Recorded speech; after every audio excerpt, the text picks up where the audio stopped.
اللهم صل على محمد وآل محمد. اعوذ باللہ من الشیطان اللعین الرجیم. بسم اللہ الرحمن الرحیم. رب اشرح لی صدری ویسر لی امری واحلل عقدۃ من لسانی یفقهوا قولی.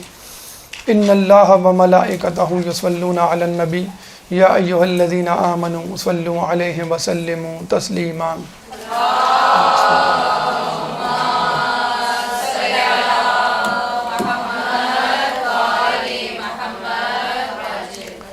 صد شکر گزار ہیں اس رب کے کہ جس نے ہمیں قوت گویائی بخشی، قوت سماعت سے نوازا اور عقل سلیم عطا فرمائی، اور سب سے بڑھ کر ولایت علی جیسی نعمت سے ہمیں ہمکنار کیا.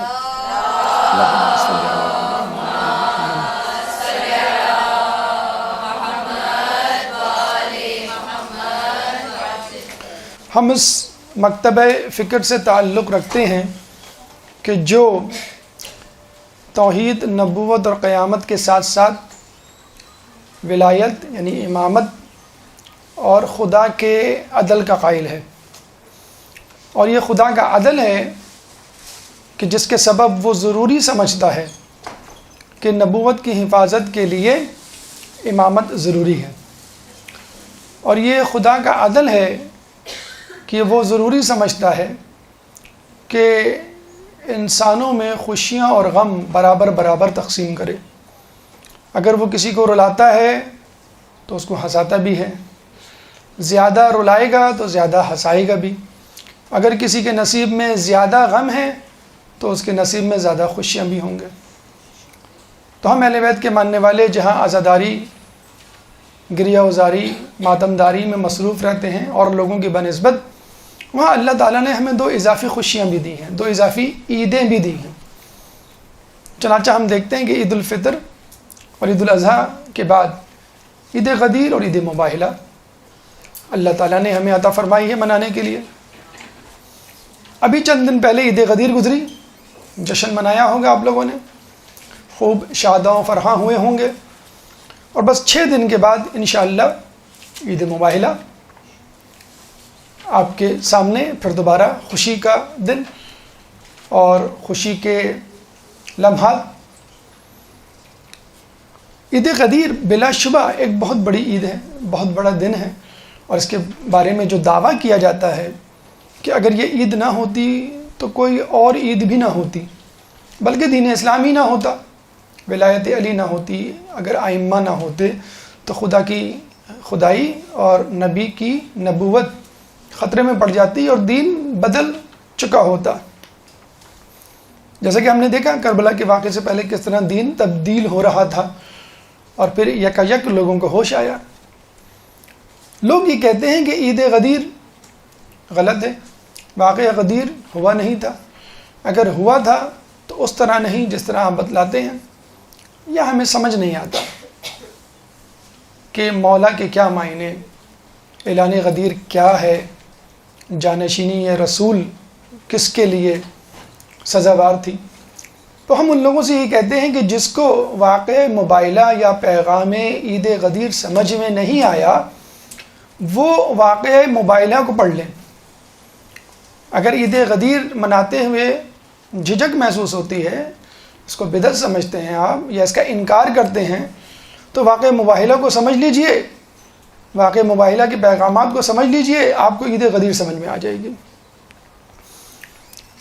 کس طرح واقع مباہلہ اعلان غدیر سے مربوط ہے، اس کا تذکرہ ہمارے 8ویں امام علی رضا علیہ السلام نے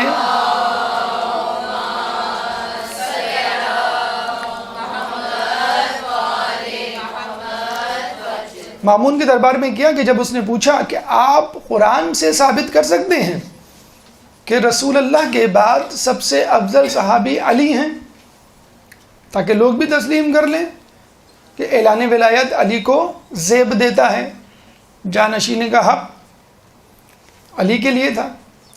تو امام نے یہی آیت مباہلہ جو ابھی آپ سنیں گے اور جس کی بازگشت اور گونج آپ کے ذہنوں میں گونجے گی کہ فمن حاجک فیہ من بعد ما جاءک من العلم فقل تعالوا ندعو ابناءنا وابناءکم ونساءنا ونساءکم وانفسنا وانفسکم ثم نبتہل فنجعل لعنۃ اللہ علی الکاذبین. اور امام نے یہ کہا اس میں جو انفسنا ہے، آیت مباہلہ آپ کو یاد ہوگی، اس میں جو انفسنا ہے اس میں علی مصداق ہیں. کیوں؟ سب کو معلوم ہے، یہ حقیقت تشت ازبام ہے کہ واقع مباہلہ میں نساءنا کی مصداق جناب سیدہ، ابناءنا کی مصداق جناب حسنین، اور انفسنا کی مصداق علی ہیں. تو اللہ کے رسول کے پاس آپشن تھا کہ وہ 1,00,000 سے زیادہ اصحاب میں کسی کو بھی اپنا نفس رسول چن لیتے، منتخب کر لیتے اور لے جاتے. اللہ کے رسول نے فقط علی کا انتخاب کیا. چنانچہ یہ آیات دیکھیں 6,666 یا کم و بیش 6,500 آیات قرآنی موجود ہیں. اور یہ بھی کہا جاتا ہے کہ جو آیت یا ایھا الذین آمنوا سے شروع ہوتی ہے اس کا پہلا مصداق علی ہے، جس میں مسلمانوں کی تعریف کی گئی ہے اس کا پہلا مصداق علی ہے، پھر باقی سب ہیں. ان تمام آیات کو چھوڑ کر امام نے آیت مباہلہ کا انتخاب کیا اور کہا آیت مباہلہ میں جو انفسنا ہے وہ علی پر دلالت کرتی ہے، لفظ علی پہ دلالت کرتا ہے، اسی لیے ہم سمجھتے ہیں کہ خلافت کا حق علی کا تھا، کیونکہ اس آیت کے سبب ان کی فضیلت تمام اصحاب پر ثابت ہو گئی. اعلان غدیر اور عید غدیر یا عید غدیر اور عید مباہلہ میں کیا نسبت ہے؟ تو سمجھ لیجئے کہ عید غدیر دعویٰ ہے اور عید مباہلہ دلیل ہے. دلیل کے بغیر دعویٰ سمجھ میں نہیں آتا. اعلان غدیر میں، عید غدیر میں اللہ کے رسول نے دعویٰ کیا من کنت مولا ہو فہذا علی مولا، کہ جس کا میں مولا اس کا علی مولا، میرا جانشین علی، میرا وزیر علی، میرے بعد تم لوگوں کا امام علی، تم لوگوں کا رہنما علی. کیوں؟ 6 دن کے بعد عید مباہلہ آئے گی، اس میں انفسنا کی تفسیر تشریح ڈھونڈ لیجئے گا. بس انفسنا کی جو تشریح یا تصدیق کرنے والا ہوگا یا جو شخص اس کا مصداق ہوگا وہی مولا کا بھی مصداق ہے. اور وجہ علی کو مولا کہنے کی کیا ہے؟ یہی ہے کہ علی کو انفسنا کہا گیا، نفس رسول کہا گیا. واقع مباہلہ عید غدیر سے، اعلان غدیر سے پہلے ہوا ہے. یعنی اللہ کے رسول نے اور اللہ تعالیٰ نے تمام لوگوں کو بتلا دیا کہ تم لوگوں میں افضل ترین شخص اور نفس رسول کہلانے والا کون ہے؟ یہ ہے علی میرا ہمزاد. بس اب جب میں اعلان غدیر میں من کنت مولا کہوں اور اشارہ میرا علی کی طرف سے تب ہو اور میں ہاتھ کھڑا کر کے اسے بلند کروں تو کسی کو یہ اعتراض نہیں ہونا چاہیے ہمیں کیوں نہیں بلایا اسٹیج پر، ہمارا ہاتھ کیوں نہیں بلند کیا. اچھا یہ بھی دیکھ لیجیے کہ یہ ضمیر جمع کی ہے. اگر رسول چاہتے تو 1 سے زیادہ نفس رسول لے جاتے، 1 2 3 4 کو لے جاتے، لیکن رسول نے فقط 1 کو لے جانا مناسب سمجھا. کیوں؟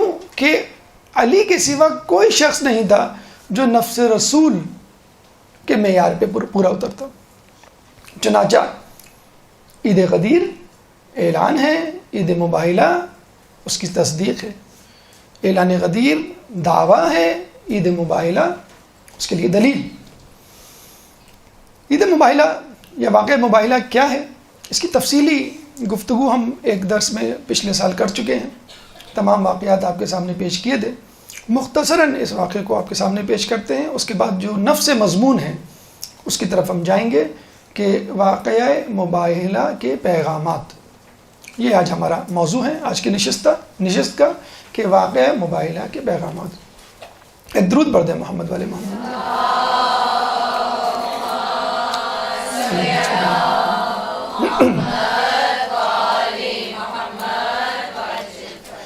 نجران کے علاقے میں رہنے والے عیسائیوں کو رسول اللہ نے پیغام بھیجا اور اسلام کی دعوت دی. نجران اس وقت ایک سینٹر تھا، مرکز تھا، جس طرح آج کل ویٹیکن سٹی عیسائیوں کا مرکز ہے.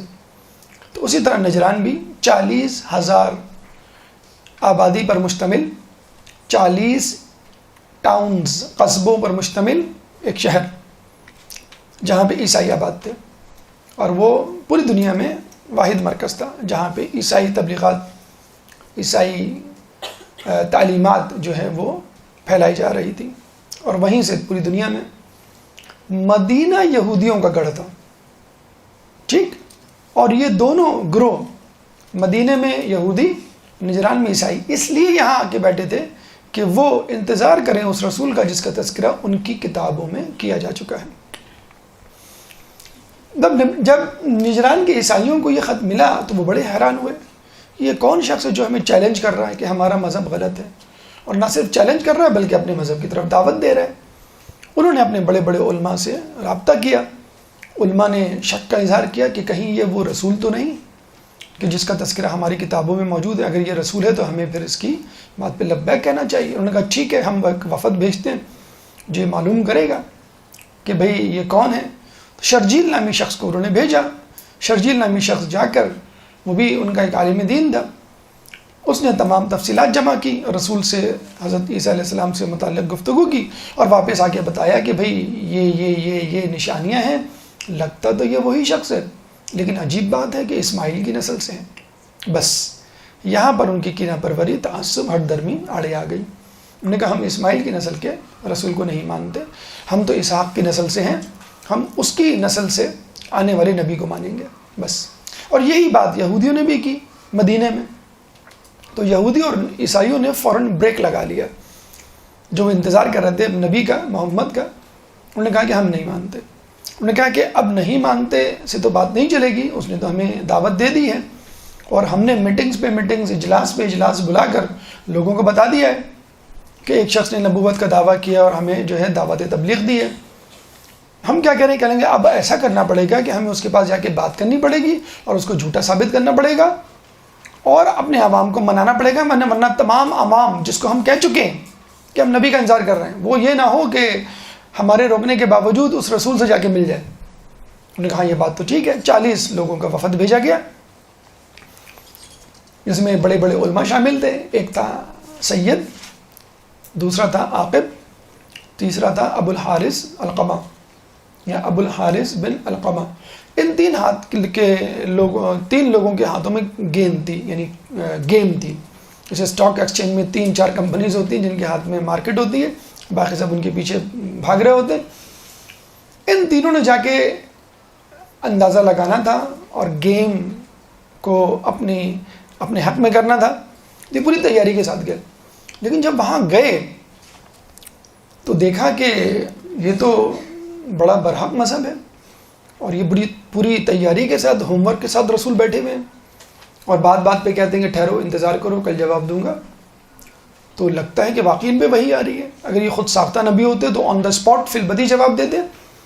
اس طرح کی ہزیمت کیوں برداشت کر سکتے؟ مطلب آپ کسی سے سوال پوچھیں اور کہے ٹھہر جاؤ میں کل جواب دوں گا، تو اس کا مطلب وہ کسی سے پوچھ کے جواب دے گا نا، اور وہ اپنے لوگوں سے تو مشورہ کرتے نہیں تھے، رسول کیوں کریں مشورہ، وحی کا انتظار کرتے تھے، اور وحی آتی تھی، اور دھڑا دھڑ ایک کے بعد ایک آیات اترتی رہی، اور رسول اللہ ان کو جواب دیتے رہے۔ انہوں نے جو سمپل، جو بون آف کنٹینشن تھا، جو ایشو تھا، وہ عیسیٰ علیہ السلام کی الوہیت تھی، کہ عیسیٰ علیہ السلام خدا کے بیٹے ہیں، یعنی خدا خود خدا، عیسیٰ علیہ السلام خدا اور جبرائیل خدا۔ تو رسول اللہ نے ان کو جواب دیا کہ بھئی ایک دن ٹھہر کے جب وحی آئی کہ بھئی عیسیٰ کون ہے، ان مثل عیسیٰ عند اللہ کمثل آدم خلقہ من تراب ثم قال کن فیکون، کہ عیسیٰ کی مثال اللہ کے نزدیک آدم کی سی ہے، ہم نے اسے تراب، مٹی سے پیدا کیا، اور پھر کہا کن فیکون، وہ ہو گیا۔ الحق من ربک، حق تمہارے رب کی طرف سے، ولا تکن من الممترین، تم شک کرنے والوں میں سے نہ ہو جانا۔ یہ جواب دے دیا، تشفی بخش جواب تھا، بہت ہی کلیئر کٹ جواب تھا، دو ٹوک جواب تھا، اتنی بہترین لاجک نہیں پیش کی جا سکتی تھی۔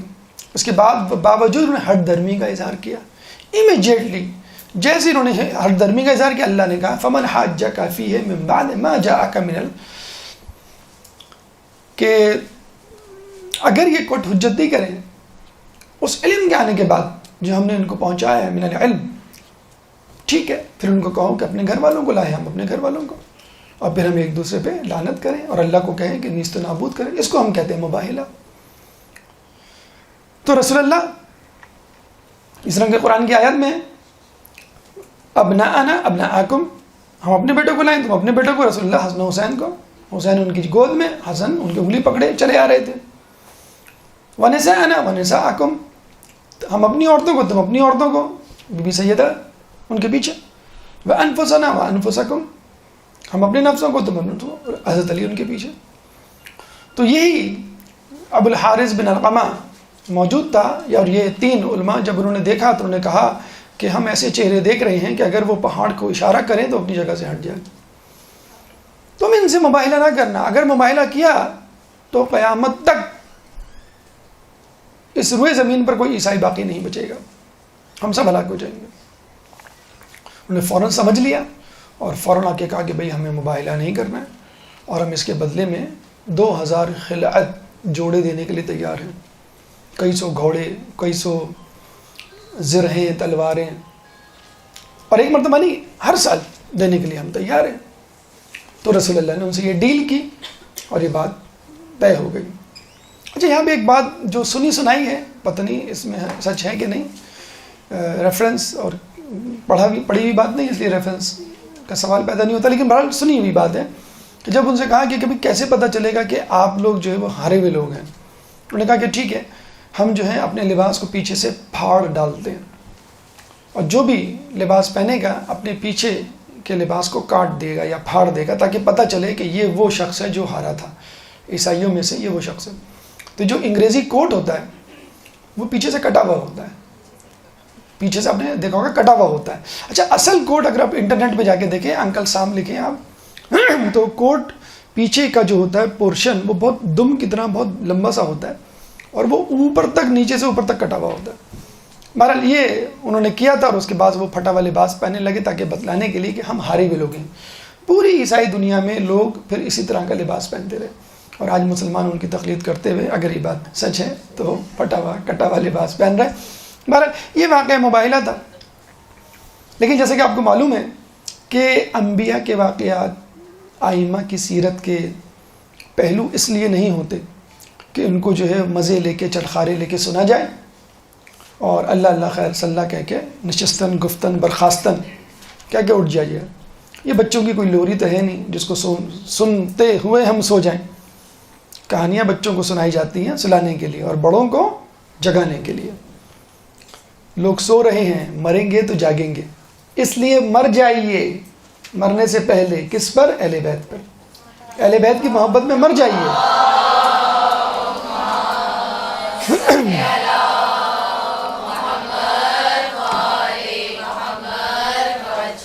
اہل بیت کی محبت میں مر جانے کا مطلب یہ ہے کہ اہل بیت کی ہر بات کو، ہر حکم کو دانتوں سے پکڑ لیجئے، اور جتنی سکت، جتنی قابلیت ہے اس کو استعمال کرتے ہوئے، لا یکلف اللہ نفسا الا وسعها، اللہ تعالیٰ کسی پر اس کی استطاعت سے زیادہ بوجھ نہیں ڈالتا۔ جتنی سکت اور استطاعت اور قابلیت ہے اس کو استعمال کرتے ہوئے ان کی پیروی کیجیے، انشاءاللہ اللہ تعالیٰ آپ کو نجات دے گا۔ واقعہ مباہلہ اختصار کے ساتھ آپ کے سامنے رکھا، تفصیل کے لیے آپ پچھلے سال کے درس کی طرف رجوع کر سکتے ہیں، اور بھی دروس دیے گئے ہیں اس مدرسے میں، ان کی طرف رجوع کیجیے۔ لیکن یہاں پر ہمیں اس نشست میں آپ کو واقعہ مباہلہ سے حاصل ہونے والے پیغامات آپ تک پہنچانے ہیں، اور ہماری کوشش ہوگی انشاءاللہ اس پیغام کو، ان پیغامات کو جو 10 کی تعداد میں ہیں آپ تک پہنچائیں، اور یہ واضح کریں کہ ہم کہاں کھڑے ہیں، اہل بیت یا پنجتن یا ائمہ نے کیا قربانیاں دیں، اور ہم ان قربانیوں کے بدلے میں اپنی اپنی زندگیوں میں کیا کر رہے ہیں۔ ایک درود پڑھ دے محمد والے محمد والے۔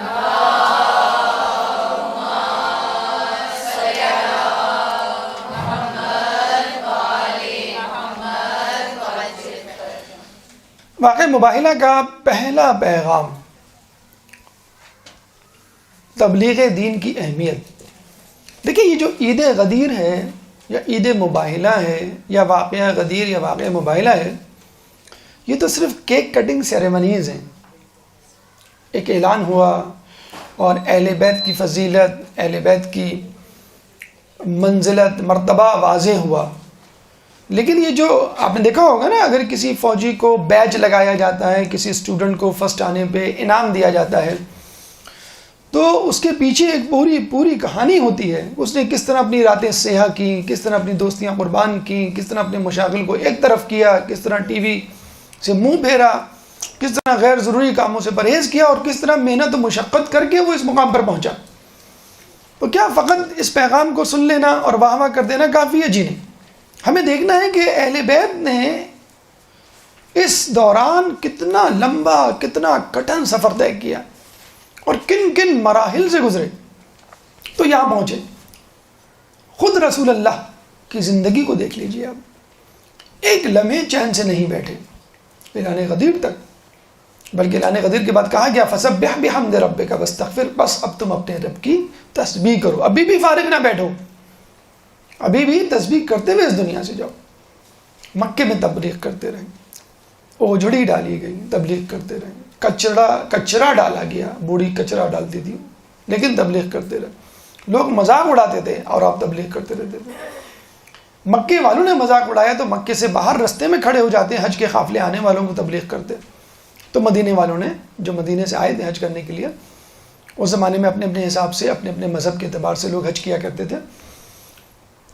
12 لوگوں نے اسلام قبول کیا، پھر 75 لوگوں نے اسلام قبول کیا. پھر کہا کہ آپ مدینے آئیے، مدینے میں آپ کو اچھا رسپانس ملے گا، وہاں کے لوگ تو آپ کے دیوانے ہو چکے ہیں، آپ کی خبریں وہاں پہنچ گئی ہیں. رسول وہاں پہنچے تو ماشاءاللہ جاتے ہی head of the Islamic state بن گئے.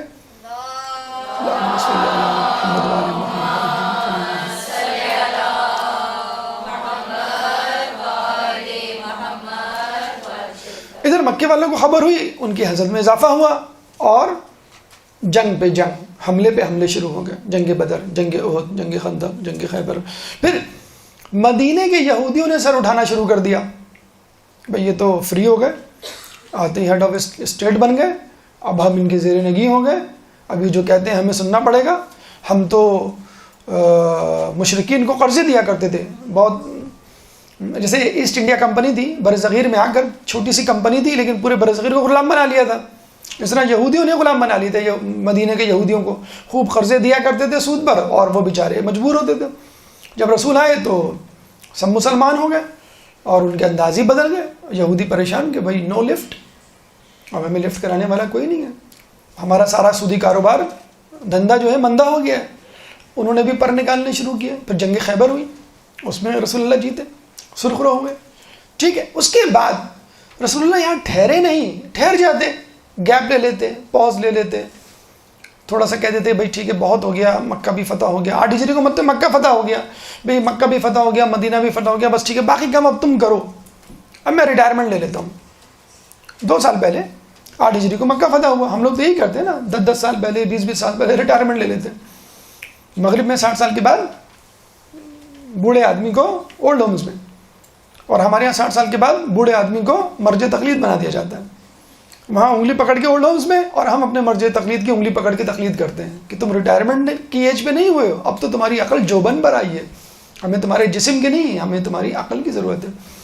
تو 2 سال تو رہ گئے تھے رسول اللہ کے یہاں سے جانے میں. لیکن دیکھیں آپ جوش ولولہ سیکھیے اپنے رسول سے. ہم جو ہے 2-4 لوگوں کو اسلام کی طرف راغب کر کے، یا خود راغب ہو کے بس کہتے ہیں بس بہت ہو گیا، اب کافی ہے، ضرورت نہیں ہے اب زیادہ پھیلانے کی، زیادہ پڑھنے کی، مدرسے جا کے کیا کرو گے، اور اب تو تمہاری ایج نہیں رہی، جوانوں کی عمر ہوتی ہے وہ جا کے پڑھیں. تو وہ رسول کو بھی دیکھیں، وہ بھی تو آخر وقت تک بڑھاپے میں تبلیغ کرتے رہے. آس پاس کے اسٹیٹس کو خط لکھنا شروع کیا. کس کو اسٹیٹ کو خط لکھا انہوں نے؟ روم کو، فارس کو. اور رسول اللہ اکثر مکے والے کو کہا کرتے تھے کہ دیکھو میں جو پیغام لایا ہوں اس کو قبول کر لو، اگر کر لو گے تو فارس اور روم کی سلطنتیں تمہارے زیر نگی ہوں گی، تمہارے قدموں میں ہوں گی. تو وہ کیا کرتے تھے؟ کہتے تھے محمد ذرا آہستہ کہو، سن نہ لیں، وہ آئیں گے تو ایسی تیسی کر دیں گے ہماری، خدا را خاموش ہو جاؤ، تم بھی ڈوبو گے ہمیں بھی ڈوباؤ گے.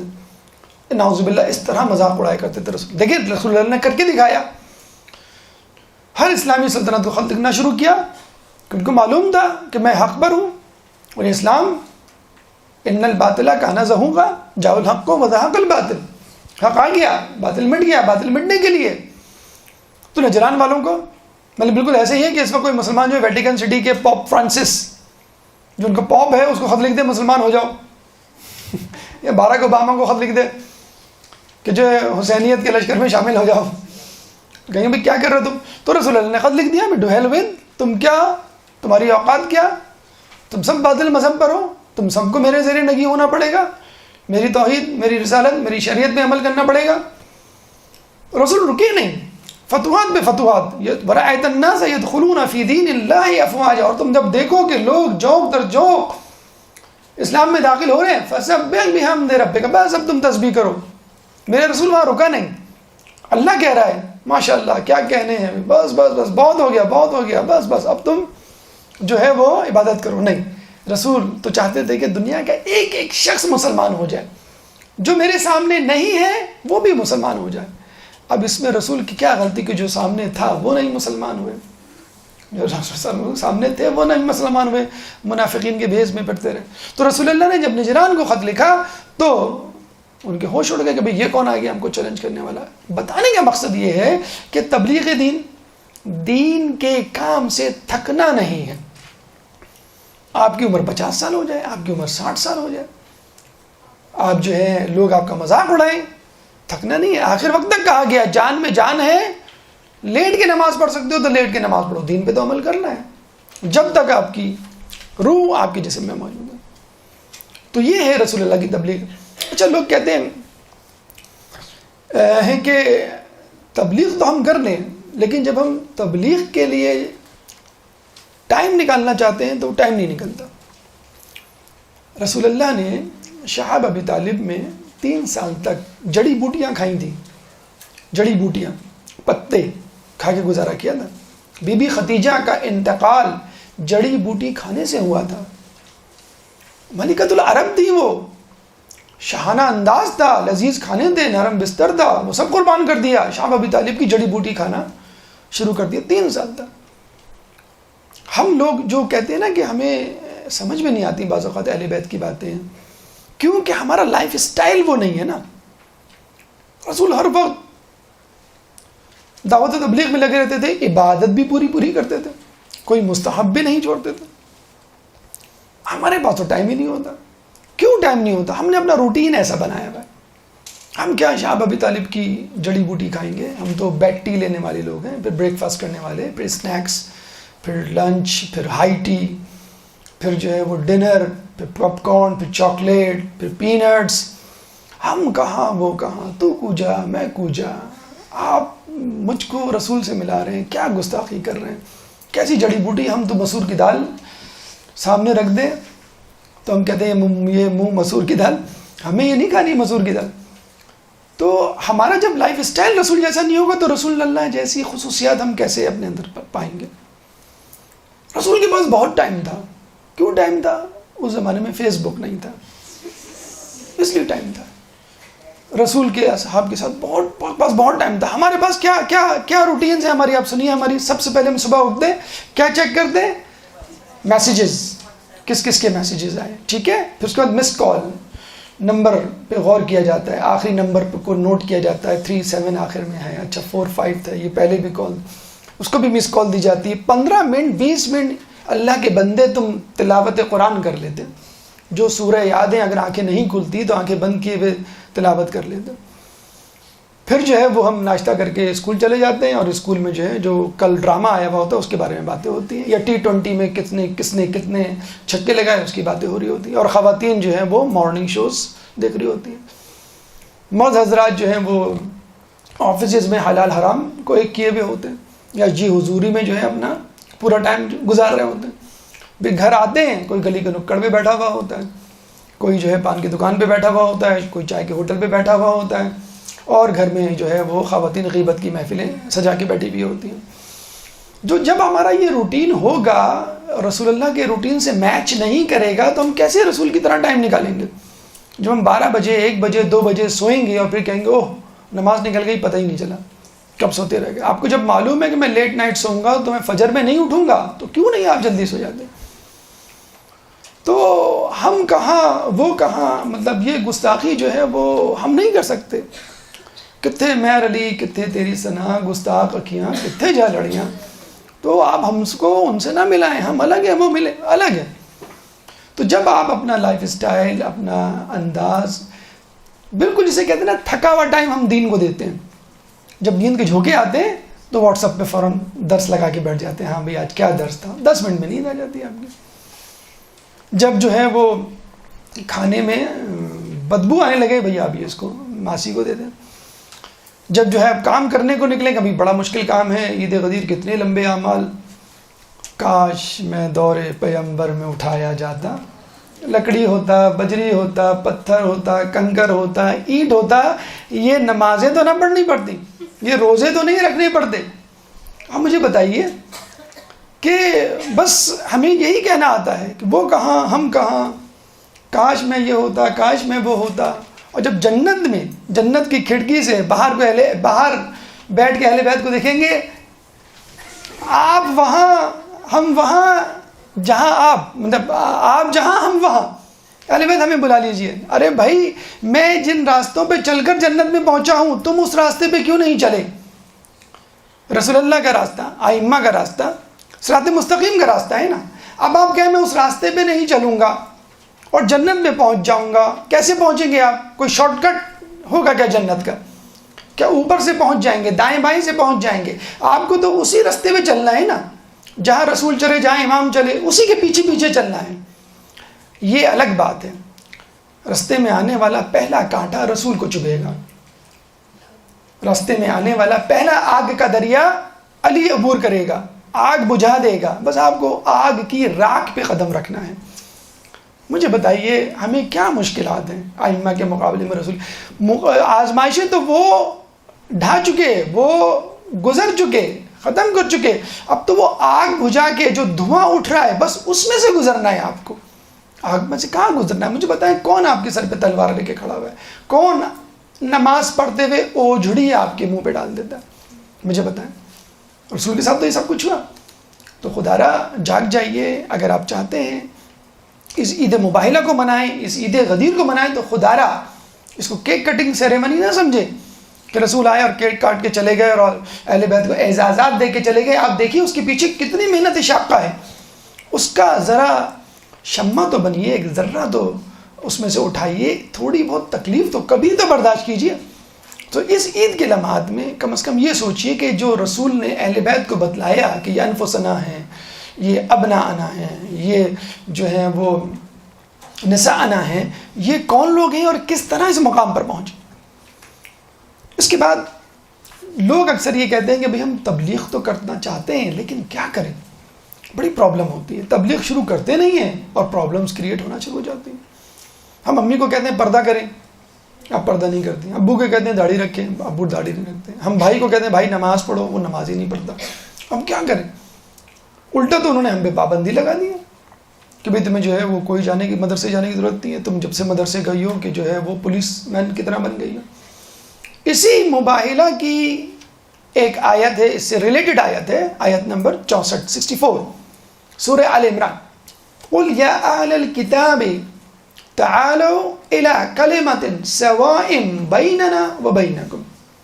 کہو اے اہل کتاب، آؤ اس کلمے کی طرف جو ہمارے اور تمہارے درمیان مشترک ہے. اتنی بڑی حکمت اس آیت میں پوشیدہ ہے کہ سمجھ لیجئے امر بالمعروف و نہی عن المنکر کا سارا دار و مدار اسی پر ہے. کلمہ مشترکہ، ایسا کام، ایسی بات، ایسا نظریہ جو آپ کے اور اس شخص کے درمیان کامن ہو، جس کو آپ تبلیغ کر رہے ہیں. آپ شوہر کو تبلیغ کر رہی ہیں اور اس کو چائے وقت پہ نہیں ملتی، اس کے کپڑے وقت پہ استری نہیں ہوتے، آفس کے لیے آپ اس کو وقت پہ نہیں اٹھاتی، وہ کیسے آپ سے راضی ہوگا؟ اس کے بچوں کی تربیت صحیح نہیں ہو رہی ہے، وہ کیسے آپ کی بات سنے گا؟ بچہ باہر سے کھیلتا ہوا آتا ہے، امی آج آپ کو معلوم ہے آج میں نے جو ہے وہ 4 چھکے لگائے. بیٹا یہ سب باتیں کرنا، جلدی سے جاؤ وضو کرو نماز پڑھو. امی سنن تو لیں آپ. اور امی جو ہے 4 میں سے 2 چھکوں کی تفصیل سن لی، اس میں کیا جائے گا، اس کا دل رکھ لیں گے آپ، پھر آپ کہہ دیے جاؤ بیٹا نماز پڑھو، اب وقت ہو گیا ہے نماز کا۔ گھر میں آپ کیا کیا جاتی ہیں، بھئی آج اتوار ہے، آج مجھے مدرسہ جانا ہے، امی برتن آپ دھو لیے گا، یا آج کا کھانا آپ کے ذمہ، یا آج میرا ٹیسٹ ہے، آج تو نہیں ٹیسٹ ہے میرا تو 1 ہفتے سے ٹیسٹ ہے، میں تو 1 ہفتے سے کام نہیں کر رہی گھر کا، امی 1 ہفتے بعد میرا ٹیسٹ ہے اس لیے میں آج کروں۔ تو جب آپ اپنا بوجھ، مطلب آپ کام نہیں کر رہے ہیں دین کا، آپ کے گھر والے کام کر رہے ہیں، آپ تو بڑے مزے سے گھر میں بیٹھے ہوئے، بھئی مجھ سے کوئی کام کرنا ہے، کیوں، میرا ٹیسٹ ہے، مجھ سے کوئی کام کرنا ہے، مجھے مجلس کی تیاری کرنا ہے، مجھ سے کوئی کام کرنا ہے، نہیں میں یہ کتاب پڑھ رہی ہوں، میں یہ درس سن رہی ہوں، تو فائدہ کیا میں اس دعوت و تبلیغ کا؟ ایک شخص بڑی تعریف کی رسول اللہ نے، کیا شخص ہے، کوئی نماز نہیں چھوٹی، کوئی مستحب نہیں چھوٹا، ہر وقت عبادت، تسبیح و تحلیل، کسی چیز کا ہوش نہیں، کوئی کام نہیں کرتا تھا رسول یہ رستے میں، کیوں، صرف عبادت۔ رسول نے کہا اس کا کام کون کرتا تھا، اس کے لیے کھانا کون تیار کرتا تھا، اس کے کپڑے اور پانی یہ وہ، کہ ہم کرتے تھے باقی لوگ، کہ تو تم اس سے بہتر تھے۔ تو ہم لوگ اپنے کام دوسروں کے ذمہ ڈال کر، دعوت و تبلیغ ہمارے لیے، دعوت و تبلیغ یہی ہے، دعوت و تبلیغ کی خدمت کریں، بہترین ذریعہ ہے دعوت و تبلیغ کا۔ اور وہ موضوعات جو اختلافی ہیں ان پہ ڈسکس ہی نہ کریں۔ ایک شخص معلوم ہے، ایک عورت بے حجاب ہے، وہ حجاب کرنے کے لیے تیار ہی نہیں ہے، نہ بولیں آپ اس کو، حجاب کا کوئی مسئلہ نہیں ہے، لیکن جن باتوں کو وہ اچھا سمجھتی ہے، دوسروں کی مدد کرنا، انفاق فی سبیل اللہ، مثلا نماز، وظائف، اس کو اس طرف لگا دیں، انشاءاللہ یہ بات بھی مان جائے گی وہ۔ دیکھیں یہ بات جو کلمہ مشترکہ والی بات ہے، جو ہم کو یاد رکھنی چاہیے تھی، عیسائیوں نے یاد رکھ لی، کیا ہے، الی کلمۃ سواء بیننا وبینکم، اشارہ تو توحید کی طرف ہے، لیکن آپ اس سے یہ بھی مطلب نکال سکتے ہیں کہ ہر وہ کام، ہر وہ بات جو مشترک ہو، پہلے اس پہ بات کی جائے، اس پہ کام کیا جائے، پھر آگے بڑھا جائے۔ خدمت کے حوالے سے تعلیم اور صحت 2 ایسے شعبے ہیں جن پہ اگر آپ کام کریں تو لوگ آپ کی طرف اٹریکٹ ہوں گے۔ عیسائی دنیا انہی 2 چیزوں پہ کام کر رہی ہے، صحت اور تعلیم، افریقہ میں، انڈیا میں، پاکستان میں، خصوصی طور پہ جو پسماندہ ملک ہیں، ہاسپٹلز کھلے ہوئے ہیں ان کے، جہاں پہ علاج ہوتا ہے۔ میری لیڈن ہاسپٹل آپ کا، یہ صدر میں آپ کا، انڈیا میں کتنے ہاسپٹل، افریقہ میں کتنے ہاسپٹلز، تعلیمی ادارے، پاکستان میں اکثر آپ نے سنا ہوگا missionary hospital, school, Christian school, یہ جو Saint Michael, Saint George, Saint Placid, جو سینٹ نام کے جو ہوتے ہیں، وہ کیا ہیں، سب یہی تو ہیں، اور لوگ بڑے مزے سے اس پہ اپنے بچے بھیجتے ہیں۔ اگر انہوں نے عیسائیت کی تبلیغ نہ بھی کی تو کم از کم متاثر تو ضرور ہوں گے۔ یا Christians are well organised, Christians جو ہیں بہت آرگنائز ہوتے ہیں۔ تو انہوں نے دیکھیں 2 شعبے پکڑ لیے نا کلمہ مشترکہ میں سے، صحت اور تعلیم۔ اور اب تیسرا ایک شعبہ ہے جس کا تذکرہ میں سب سے آخر میں کروں گا، جو اس وقت بالکل پیک پر ہے کہ عیسائی اس طریقے سے آپ کو اپنی طرف کھینچ رہے ہیں۔ وہ کیا طریقہ ہے، اس کا تذکرہ آخر میں۔ بہرحال یہ سن لیجئے کہ نائجیریا میں اس وقت جتنے عیسائی ہیں، اس زمانے میں جب عیسائی مشنریز وہاں جاتی تھیں، صحت اور تعلیم کے بہانے ان کو عیسائی بناتے تھے، کچھ ہی عرصے میں نائجیریا میں عیسائیوں کی تعداد انگلینڈ میں موجود عیسائیوں سے زیادہ ہو گئی۔ انڈیا میں تو انہوں نے اتنا تہلکہ مچایا کہ انڈیا کی پارلیمنٹ نے باقاعدہ بل پاس کیا ہے، اینٹی کنورژن بل، کہ کوئی ہندو عیسائی نہیں ہوگا۔ اب کریں اپنی خدمت، آپ دیں صحت اور تعلیم۔ یہاں ہمارے ملک میں حکومتوں کو ہوش ہی نہیں ہے کس طرح عیسائی مشنریز آ رہی ہیں جان رہی ہیں۔ امریکہ بڑا مشہور ہے اس بات میں کہ بے دین ملک ہے، سیکولرزم وہاں پہ عام ہے، عیسائیت، یہودیت، اسلام کسی کا نام و نشان نہیں، وہ فقط سیکولرزم پہ بے وقوف بنایا جا رہا ہے آپ کو۔ کرسچین مشنریز کا نام سنا آپ نے، گروپس کرسچنز کے جاتے ہیں مختلف ملکوں میں، تبلیغات کرتے ہیں۔ آپ کو معلوم ہے 2010 میں کس ملک سے سب سے زیادہ کرسچین مشنریز پوری دنیا میں گئی؟ امریکہ سے۔ کتنی گئی ہوں گی؟ 1000، 2000، 1,27,000 کرسچین مشنریز امریکہ سے روانہ ہوئی ہیں پوری دنیا میں اسلام کو نیست و نابود کرنے کے لیے، عیسائیت پھیلانے کے لیے۔ 2010، 2011، 12، 13، 14، 15، 16، 17 کتنی نکل چکی ہوں گی مشنریز۔ آپ کو معلوم ہے ایک مشنری پہ کتنا خرچہ آتا ہے؟ $50,000 پر ایئر ایک مشنری پہ، ایک گروپ. $50,000 multiply by 1,27,000. دیکھ لیجئے کتنا خرچہ آیا ہوگا. امریکہ میں ریلیجیس بزنس پیک پر ہے. امریکہ کی top 10 technical companies like Google, like Apple, like Microsoft, ان 10 کمپنیز کی کمائی اور بزنس امریکہ میں ریلیجیس بزنس یا ریلیجیس ایکٹیویٹیز کے بزنس سے کم ہے. بزنس یعنی چرچ کی ڈونیشن، بزنس یعنی لوگوں کو کہا جائے بھی آپ ڈونیشن دیں تاکہ لوگ مشنریز کے لیے باہر جائیں. تو یہ امریکہ کی کرسچن پریچنگ ہے جو پوری دنیا میں جاری اور ساری ہے. یہ صحت اور تعلیم کے 2 شعبے پڑھ لیے، آپ بھی پکڑ لیں. اب آپ کہیں گے بھائی ہم میں سے اتنے لوگ ڈاکٹر تو نہیں ہیں اور صحت میں کیسے جائیں؟ ٹھیک ہے، کوئی بات نہیں، تعلیم کے شعبے کو پکڑ لیں. اب آپ کہیں گے بھائی اس کے لیے تو انویسٹمنٹ چاہیے، اسکول کھولنا پڑے گا. کوئی ضرورت نہیں اسکول کھولنے کی. کوچنگ سینٹر کھولنا پڑے گا. کوئی ضرورت نہیں کوچنگ سینٹر کھولنے کی. آپ اپنے گھر میں بچوں کو ٹیوشن پڑھانا شروع کر دیں. سب سے پہلے اپنے بچوں کو ٹیوشن پڑھائیں. یہ غلطی ہے ہماری ماؤں کی کہ فقط جو ہے وہ کلمہ، قرآن، حدیث، اس کے علاوہ کوئی بات ہی نہیں ہے. سائنس اور معاشرت علوم اور میتھمیٹکس اور انگلش، ان سبجیکٹ کو لفٹ ہی نہیں ہے. کیوں نہیں ہے؟ بچے کو وہ سکھائیں گے تو بچہ اس کی لالچ میں یہ بھی سیکھے گا. محلے کے بچوں کو جمع کیجیے، ان کو ٹیوشن پڑھائیے. ایک ٹیچر کے بارے میں پتہ چلا کہ وہ اپنے گھر میں ٹیوشن سینٹر چلا رہی ہے، مطلب محلے کے بچوں کو پڑھا رہی ہے. حتیٰ کہ غیر شیعہ افراد اپنی بچیوں کو اس ٹیچر کے پاس بھیجتے ہیں. کیوں؟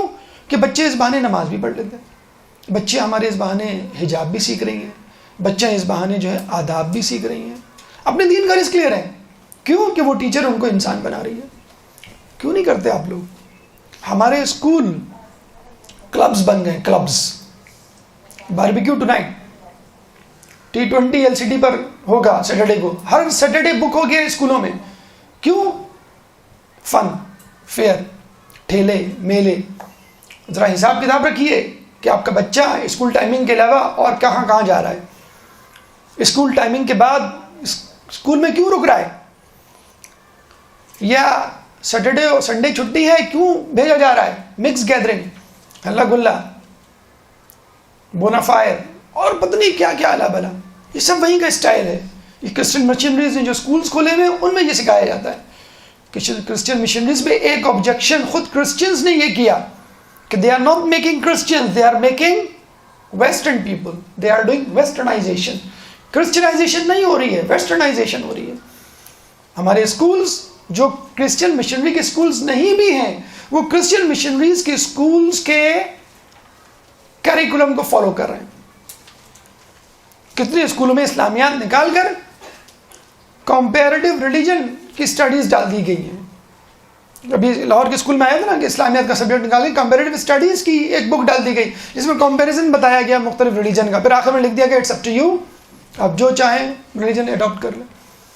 تو دیکھا آپ نے کرسچن مشنریز کس طرح صحت اور تعلیم پہ فوکس کر کے کام کر رہے ہیں. آپ بھی تعلیم کے شعبے میں آگے آئیے. خواتین ہونے کے ناطے کلاس 8 تک بچے کو پڑھانا کوئی مشکل کام نہیں ہے. اگر مشکل ہے تو ٹھیک ہے، آپ بھی کلاس 1 سے شروع کیجئے، ایک ایک کلاس خود بھی پڑھیے، بچوں کو بھی پڑھائیے. کیا اتنی بھی آپ کی معلومات نہیں ہے؟ اتنا بھی آپ کا IQ نہیں ہے؟ ٹھیک ہے، 8ویں کلاس کے بعد O لیول یا میٹرک شروع ہو جاتے ہیں، اسپیشلسٹ سبجیکٹس ہوتے ہیں. اپنے ہی دیندار گھرانوں کے لوگوں کو تلاش کیجئے کہ وہ ان کو ٹیوشنز پڑھائیں. تو یہ اسکولز کلچر دے رہے ہیں. یہ اسکول آپ سے آپ کے بچے کو ہائی جیک کر رہے ہیں، آپ کے بچے کو چھین رہے ہیں. جو وہاں پہ فلسفی ہے کہ it's your life, do what you want to do, don't focus on your parents یا فرینڈس، بس جو تمہاری مرضی آئی وہ کرو. وہ بچہ یہاں پہ بھی اب سیکھ رہا ہے کہ میری مس نے کہہ دیا بھائی جو تمہاری مرضی ہے وہ کرو. تو خدا را دین کی اسٹریٹجی کو سمجھیے. دشمن اپنے دین کو جس طرح پھیلا رہا ہے اس کو پہچانیے، اور اس طرح اس کے جواب میں آپ اسی طرح جو ہے اپنے دین کو پھیلانے کی کوشش کیجیے. ایک درود پڑھ دیں محمد والے محمد.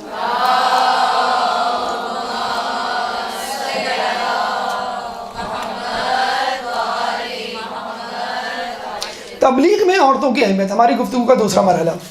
مجھے یہ بتائیے، جنگ و جدل، لڑائی جھگڑا، چوراہا، یہ ایسی جگہیں ہیں جہاں پہ عورتوں کو لے کے جایا جائے؟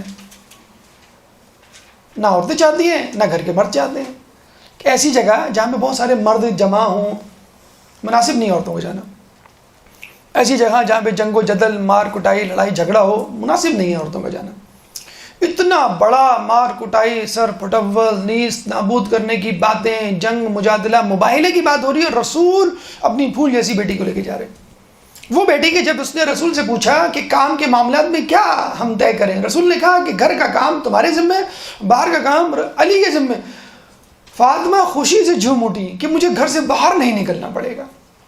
جو فاطمہ اس بات کو سن کے جھوم اٹھی کہ مجھے گھر سے باہر نکلنا نہیں پڑے گا، اس فاطمہ کو باہر نکالا جا رہا ہے کہ باہر نکلو.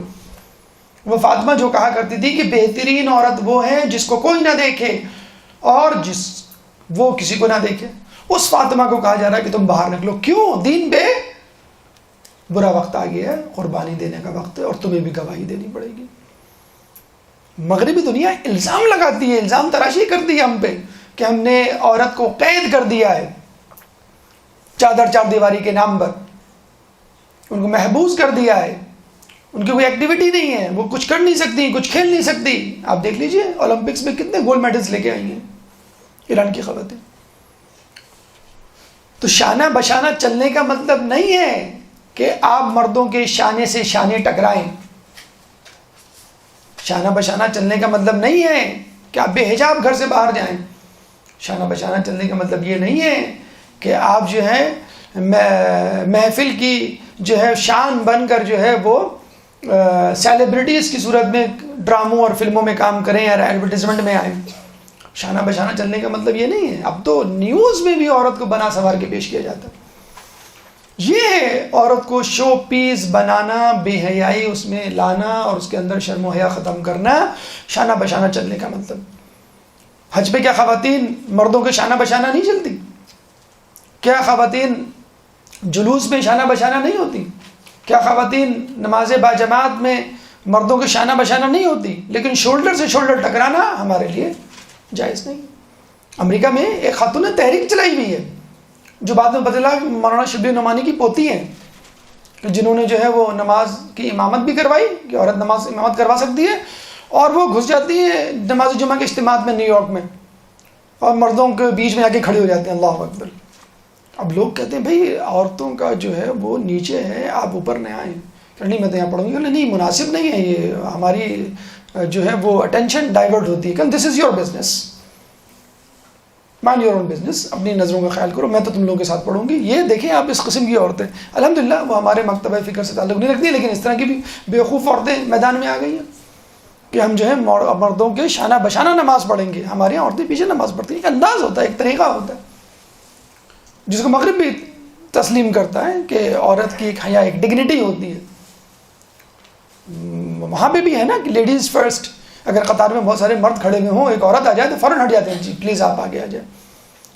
تو عورتوں کو شانہ بچانے کا مطلب یہ ہے کہ عورت دین کے معاملے میں مرد کی مددگار بنے.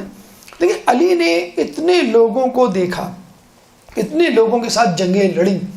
علی نے کبھی کسی کو کہا کہ یہ میرا ساتھی ہے؟ علی نے کیا کہا شادی کے دوسرے دن؟ فاطمہ کو دین کا بہترین معاون پایا. آپ کی اللہم صلی علی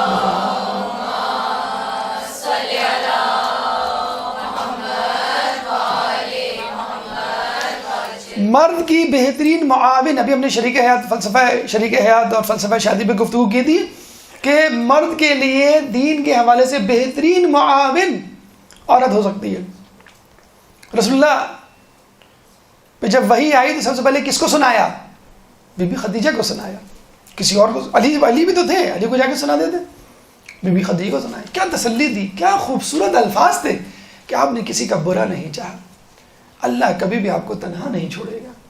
یہ جو دو بول ہوتے ہیں بیوی کے حوصلہ افزائی کرنے کے لیے بہت ہوتے ہیں. لوگوں کی تلواروں سے زیادہ مضبوط ہیں یہ الفاظ جو آپ کی حفاظت کریں گے. بیوی کے دو میٹھے بول. اور پھر اسی ملکۃ العرب نے اپنا پورا مال و دولت، پوری جائیداد رسول کے حوالے کر دی. آپ کی مرضی، آپ جس طرح چاہیں خرچ کریں. یہ ہے مرد کے شانہ بشانہ چلنا. کم عورت شانہ بشانہ نہیں چلی مجھے بتائیں. باغ فتق کا وقت آیا، بی بی گئی تھی نا. کیا باغ فتق مانگا تھا؟ فقط 90% گفتگو مسلمانوں کی حالت زار، ان کی گمراہی، ان کے انحراف اور علی کی خلافت سے روگردانی سے متعلق تھی. گھر میں بیٹھی رہتی تھی بی بی سیدہ کہ اللہ کے رسول نے مجھے، میرے بابا نے مجھے گھر کا کام دیا ہے. جب جنگ خندق میں پتہ چلا کہ مسلمان بھوکے ہیں، رسول بھوکے ہیں، روٹیاں لے کے پہنچ گئیں. کتنی دور ہے مدینہ، مسجد نبوی اور جنگ خندق، ایک عورت تنہا تنہا وہاں پہنچ جاتی ہے. جنگ احد میں جب پتہ چلتا ہے رسول شہید ہو گئے، جب افواہ اڑتی ہے لوگ چلے گئے، فرار ہو گئے. بی بی سیدہ گھر سے نکل کر جنگ احد کے میدان میں. کتنی دور ہے جنگ احد کا میدان. تو جب نکلنے کا موقع تھا تو بی بی نکلی. اس کو کہتے ہیں شانہ بشانہ چلنا. تو آپ بھی دین کے معاملے میں شانہ بشانہ چلیے. عیسائیوں کے حوالے سے گفتگو ہے، عیسائیوں کے حوالے سے مباہلہ کی بات ہے. آپ فوراً یہ کہہ دیتے ہیں کہ ہمارے گھر کے مرد بہت سخت ہیں، ہمارے شوہر اجازت نہیں دیتے، ہمارے بھائی برا مناتے ہیں. اس لیے کہ آپ نے اپنے گھر کے کاموں میں کوتاہی کی ہوئی ہے، مدرسے کو آڑ بنا کر کہ بھئی پڑھائی بہت ہے، مجلسیں پڑھنی ہے، یہ ہے وہ ہے، آپ ذرا خود استری کر لیجئے گا، آپ ذرا سا چائے ذرا خود بنا لیے گا، بچے کو ذرا تیار کر کے بھیج دیجیے گا، میری ذرا آنکھ نہ کھلے وغیرہ وغیرہ. تو وہ مرد بھی سمجھ جائے گا نا کہ ان کے انداز میں جو تبدیلی آئی ہے، خدمت میں جو کمی واقع ہوئی ہے، مدرسے جانے کی وجہ سے ہوئی ہے، دیندار بننے کی وجہ سے ہوئی ہے. امام کے پاس وہ شخص آیا، کہنے لگا کہ مجھے، میری ماں عیسائی ہے، میں تو مسلمان ہو گیا ہوں، ماں عیسائی ہے، کیا کروں؟ انہوں نے کیا کہا؟ کہہ سکتے تھے کیپ دا ڈسٹینس، فاصلہ رکھنا ذرا، یہ نہ ہو کہ وہ تمہیں دوبارہ عیسائی کر لے. فاصلہ رکھنا ذرا، یہ نہ ہو کہ وہ تمہیں ورغلا دے. نہیں، اس سے اور قریب ہو جاؤ. کس سے؟ عیسائی سے. عیسائی ماں سے اور قریب ہو جاؤ. جب تم عیسائی تھے اس وقت نہیں تھے نا اتنا قریب، اب اور قریب ہو جاؤ، خدمت کرو اس کی. اور کچھ بھی نہیں کہا، کچھ بھی نہیں کہا امام نے. وہ گیا خدمت کرنے لگا. ماں نے پوچھا خیریت تو ہے؟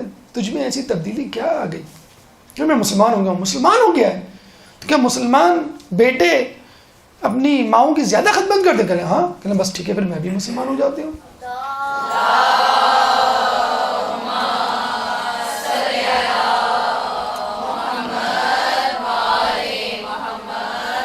چلے چھوڑیں معصومین کو اور بی بی خدیجہ کو، بی بی سیدہ کو اور بی بی زینب کو جنہوں نے کربلا کا پیغام پہنچایا.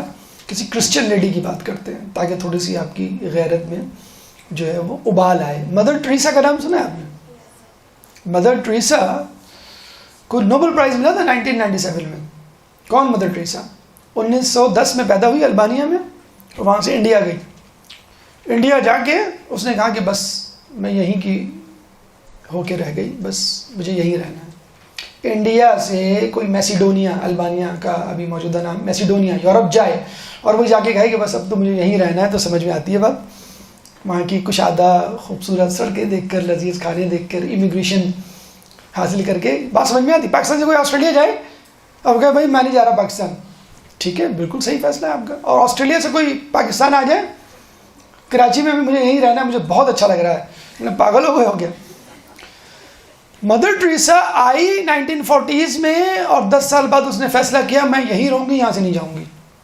دیکھیں اس کی ویڈیو کلپس انٹرنیٹ پہ موجود ہیں، کس طرح وہ غریب بچوں کو، بیمار بچوں کو، جزامی بچوں کو گلے لگا لگا کر کھانا کھلا رہی ہے.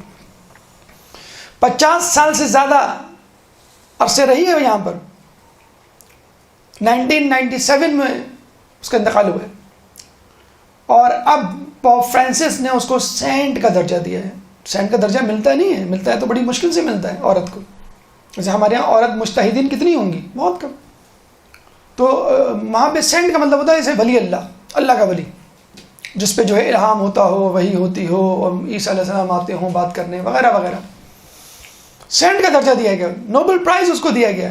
صرف مدر ٹریسا نے اپنے ہاتھوں سے 500 آرگنائزیشنز بنائی تھی. 500. اب بنا سکتی ہیں آپ میں سے کوئی ایک 500 مدرسے؟ 500 افراد کو پڑھا دیں آپ، 50 افراد کو پڑھا دیں، 5 افراد کو پڑھا دیں آپ. مدر ٹریسا جس کے بارے میں ہمیں یقین ہے، جس کے بارے میں کیا ہے، ہم تو مسلمانوں کے بارے میں کہتے ہیں، جو 1000 سال تک عبادت کرے، جو 1000 سال تک عبادت کرے، پھر 1000 سال تک عبادت کرے، اور وہ پنجتن سے محبت نہ رکھے تو اوندے منہ جہنم میں جائے گا. مدر ٹریسا کی کیا اوقات. ہم تو اس مسلمان کے لیے بھی کہتے ہیں کہ جو ولایت پہ یقین نہ رکھے. تو جس کو نہیں پہنچنا کہیں وہ اتنی محنت کر رہا ہے، اور ہم مسلمان. بی بی زینب گناہ دیکھیے، بی بی خدیجہ گناہ دیکھیے، بی بی سیدہ گناہ دیکھیے، بہت ہو چکی. یہ کہہ کر وہ معصوم ہیں، وہ معصومہ ہیں، وہ اہل بیت کے. مدر ٹریسا تو نہیں ہے نا معصوم، وہ تو مسلمان بھی نہیں ہے. اس نے کیسے اپنی زندگی گزار لی. اچھا ننس تو ان کی شادی کرتی نہیں ہے، اکیلی ذات 50 سال سے زیادہ اس نے. یہی مدر ٹریسا کو دیکھ کر انڈیا میں یہ ہلچل مچی تھی کہ یہ ایک عورت نے آ کے کتنے لوگوں کو عیسائی بنا دیا ہے، اینٹی کنورژن بل پاس کرو. فوراً اینٹی کنورژن بل پاس کیا گیا. ایک عورت نے انڈیا کے ہندوؤں کی چولیاں ہلا دی تھی، ان کے مذہب میں جو ہے وہ دراریں ڈال دی تھی. ایک عورت نے پریشان کر دیا تھا پورے انڈیا کو. کتنی عورتیں جو ہے پوری دنیا میں عیسائی مشنریز میں کام کر رہی ہیں. ہم کیا کام کر رہے ہیں؟ آپ کہتے ہیں کہ بھئی ہم عورتیں ہیں، ہم عورتیں. مدر ٹریسا کی چھوٹی سی تصویر لے لیجئے، اپنے پرس میں رکھ لیجئے. جب بھی ہو نا کہ میں عورت ہوں، میں کیا کر سکتی ہوں، مدر ٹریسا کو نکال کے دیکھا کریں. بی بی سیدہ اور ان کے بارے میں تو آپ کہہ دیتی ہیں کہ بھی وہ معصوم ہیں، وہ معصومہ ہیں، ہم ان کے برابر کیا کریں. تو جب عیسائی اپنے مذہب کی تبلیغ میں کوئی دقیقہ فروغ گزار نہیں کرے تو ہم کس انتظار میں بیٹھے ہوئے ہیں؟ امام کو اس طرح کے لوگ چاہیے جو کہیں بھئی ہمارے کہتے ہیں نا کہ بھئی آپ کے پاس فرصت نہیں ہے، چھٹی میں تو فرصت ہوگی. ارے بھائی ایک ہی تو ویکینڈ ملتا ہے، ایک ہی تو دن ہوتا ہے حلوہ پوری اور نہاری کھانے کا. اس میں بھی آپ کہیں جو ہم مدرسے چلے جائیں، ایک ہی دن تو ہوتا ہے شاپنگ کرنے کا اور لوگوں سے ملنے ملانے کا، انٹرٹینمنٹ کا. اس میں آپ کہتے ہیں مدرسے چلے جائیں. تو خدا را جان جائیے، اگر آپ کو جنت میں جانا ہے تو اسی راستے پہ چل کر جانا ہوگا جس راستے پہ اہل بیت چل کر گئے. کوئی شارٹ کٹ نہیں ہوگا. اگر شارٹ کٹ ہوگا تو وہ باطل کا راستہ ہوگا، وہ شیطان کا دیا ہوا کوئی راستہ ہوگا، کوئی تدبیر ہوگی. ایک درود پڑھ دیں محمد علی محمد.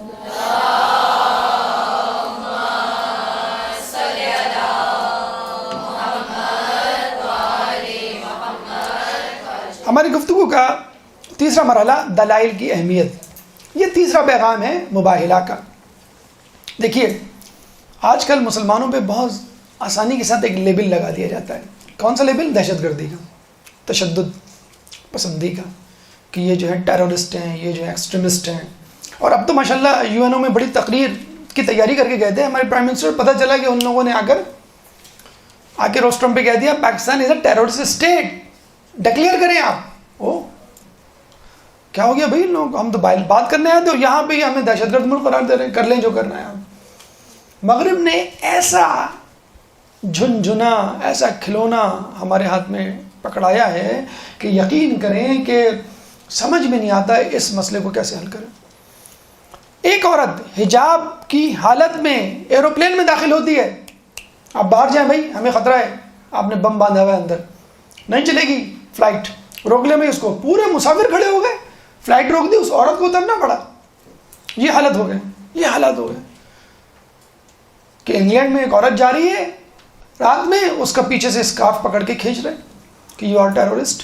دیکھا آپ نے کیسا دہشت گردی کا لیبل لگایا ہمارے اوپر. اور ماشاءاللہ ہمارے یہاں سادہ بیوقوف قسم کے مسلمانوں کی بھی کمی نہیں ہے. وہ بھی کہیں ٹھیک ہے تم نے ہمیں برا کہا تو ہم برا بن کے دکھائیں گے، ہم دہشت بن کے دکھائیں گے. اور پھر انہوں نے اپنے کچھ لوگوں کے ساتھ مل کے یہ داعش، آئسس، القاعدہ، طالبان، یہ تمام چیزیں کھڑی کی. اور پھر کہہ رہے ہیں کہ یہ لوگ جو ہیں دہشت گرد ہیں، یہی اصل اسلام ہے. فطرہ نامی ایک مووی بنی تھی پچھلی صدی میں ہالینڈ سے. تو اس شخص نے قرآن کی آیتیں نکال کے کانٹ چھانٹ کر کے پس منظر سے ہٹا کر مووی بنائی تھی کہ اسلام از اے ٹیرورسٹ ریلیجن، یہ ٹیرورزم پھیلا رہا ہے. اتنی خطرناک مووی کہ وہ امریکہ میں بین ہو گئی. اب بھی یہی ہو رہا ہے کہ مسلمانوں کو دہشت گردی 9/11 کا واقعہ ہو گیا. 9/11 فارنہائٹ بنائی گئی، بتایا گیا کہ بھئی یہ واقعہ جو ہے مشکوک ہے، یہ سارے یہودی اس دن غائب تھے اس بلڈنگ سے، اس پہ یقین نہ کریں. لیکن اس کے باوجود کہ مسلمان جو ہے وہ دہشت گرد ہیں. اچھا اس وقت کوئی عیسائی، اب عیسائی کو تبلیغ کریں، پوری دنیا میں مسلمانوں سے بھی زیادہ عیسائی ہے نا، تو وہ اگر آپ کو سورہ آل عمران کی آیت نمبر 61 نکال کے دکھا دے، آپ کے پاس کیا جواب ہوگا؟ ابھی ہم نے آیت پڑھی نا کہ فمن حاجک فیہ من بعد ما جاءک من العلم فقل تعالوا ندعو ابناءنا وابناءکم ونساءنا ونساءکم وانفسنا وانفسکم ثم نبتہل فنجعل لعنۃ اللہ علی الکاذبین.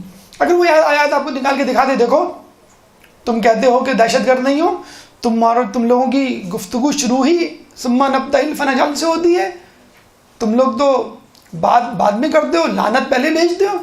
تمہارا رسول چلا گیا تھا اپنے پنجتن کے ساتھ اور دعا کرنے کے لیے، لعنت بھیجنے کے لیے، وہ چھوڑو، اس کا کیا انجام ہوا اس مباحثے کا. مجھے یہ بتاؤ، تم لوگ بات کم کرتے ہو، دہشت گردی زیادہ پھیلاتے ہو. تمہارے رسول نے سب سے پہلے دہشت گردی پھیلائی. دیکھو عیسائیوں سے چاہیے تھا کہ بات کرتے، رسول سمجھاتے، اگر ہم باطل پر دے تو ہمیں قائل کرتے، اور تمہارا رسول ہمیں بد دعائیں دینے پہنچ گیا، ہم تو نہیں قبول کریں گے کبھی تمہارا اسلام.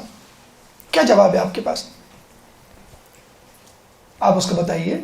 تم نے ایک آیت پیش کی ہے مباہلہ کی. سورہ آل عمران میں 80 آیات ہیں مباہلہ کی، 80 آیات.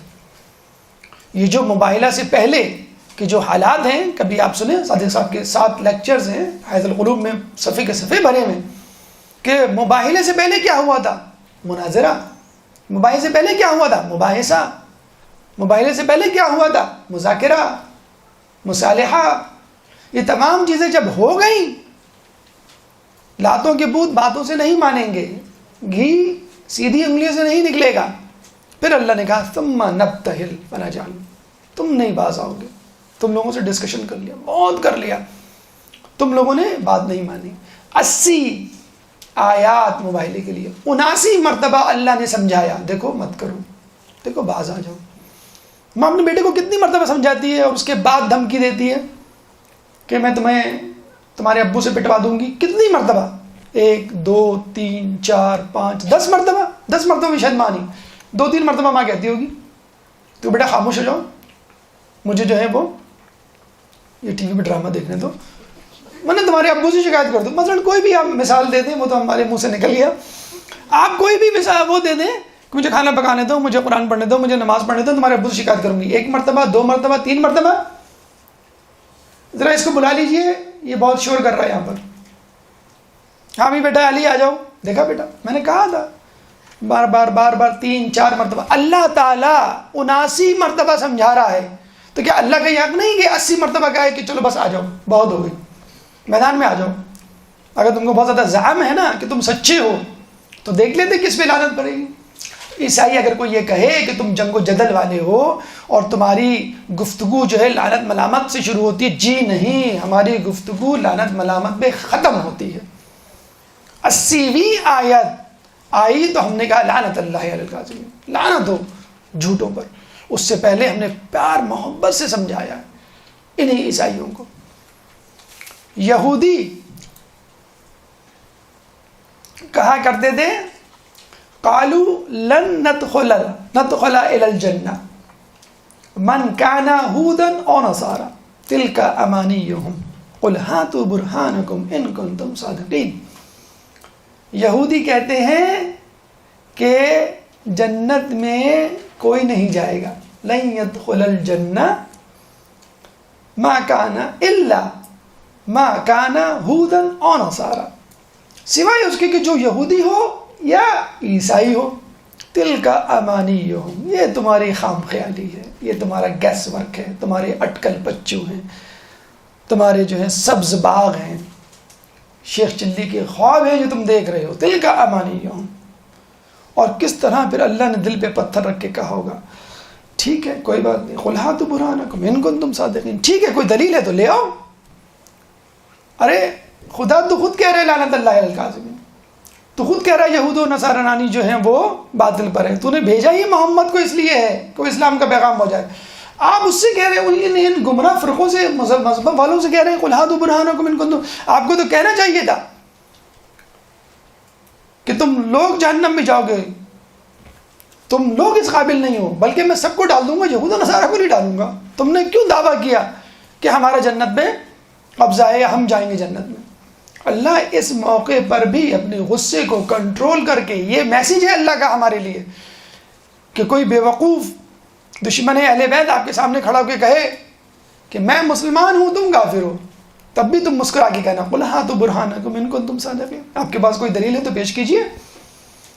اللہ جب یہود و نصارہ کی بات سن رہا ہے اور غور سے سن رہا ہے، ٹھنڈے دل سے سن رہا ہے اور کہہ رہا ہے کہ تم دلیل ہو تو لے کر آ جاؤ، تو آپ کو بھی چاہیے دلیل پیش کریں. تو یہ جو ہمارے خلاف پروپیگنڈا ہے ایکسٹریمزم کا جو کر رہے ہیں ان کو دہشت گردی مبارک. کوئی ایک تنظیم، کوئی ایک شخص، کوئی ایک مکتبہ فکر مذہب تشیع میں سے نہیں ملے گا جو ان کو سپورٹ کرتا ہو. کوئی ایک شخص نہیں ملے گا تو دہشت گردی کے واقعات میں جو پکڑا گیا ہو. باقاعدہ امریکہ میں بل پاس ہوا ہے کہ جن کے رشتہ دار ہلاک ہوئے 9/11 میں وہ سعودی گورنمنٹ کے خلاف کیس کر سکتے ہیں اور ان سے قصاص بلڈ منی لے سکتے ہیں. پارلیمنٹ نے بل پاس کر دیا، باراک اوباما نے ویٹو کر دیا. کیوں؟ اگر آپ نے ان پہ کیس کرنے شروع کر دیے تو ہمارے $800 ملین کا جو اسلحہ بیچنا ہے ان کو وہ نہیں خریدیں گے. وہ کیسے بکے گا؟ اس لیے روک دیا. اور سعودی گورنمنٹ خود کہہ رہی ہے کہ کیا نام کہ ہماری جو انویسٹمنٹ ہے امریکہ سے وہ ہم نکال لیں گے. تو آپ نے دیکھا کہ کس طرح جو ہے وہ ایکسٹریمزم کا لیبل لگا کے آپ کو بیوقوف بنایا جا رہا ہے. آپ کو فرسٹ ورلڈ وار کیا مسلمز اور کرسچینٹی کے درمیان ہوئی تھی؟ سیکنڈ ورلڈ وار کیا مسلمز اور جوڈازم کے ماننے والوں کے خلاف ہوئی تھی؟ ہولوکاسٹ کیا مسلمانوں نے کیا تھا؟ کروڑوں لوگ لقمہ اجل بنے، کروڑوں لوگ اس first world war, second world war اور دیگر میں. کیا کوئی مسلمان شامل تھا؟ ویتنام میں کیا مسلمان تھے؟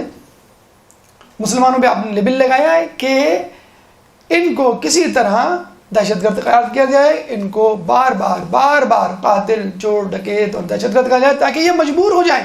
ہاں ٹھیک ہے، اگر مجھے دہشت گرد کہہ رہے ہو تو میں ہوں، حالانکہ نہیں ہے. اور جہاں تک یہ بات ہے دلیل کی، تو مجھے بتائیے خدا سے زیادہ کون قادر ہوگا یہود و نصارہ اور اپنے نافرمانوں کو سزا دینے پر؟ خدا کہہ رہا ہے قُلْ هَاتُوا بُرْهَانَكُمْ إِن كُنتُمْ صَادِقِينَ کہ اگر تم اپنی بات میں سچے ہو تو دلیل لے کر آؤ. ایک درود پڑھ دیں محمد والے محمد.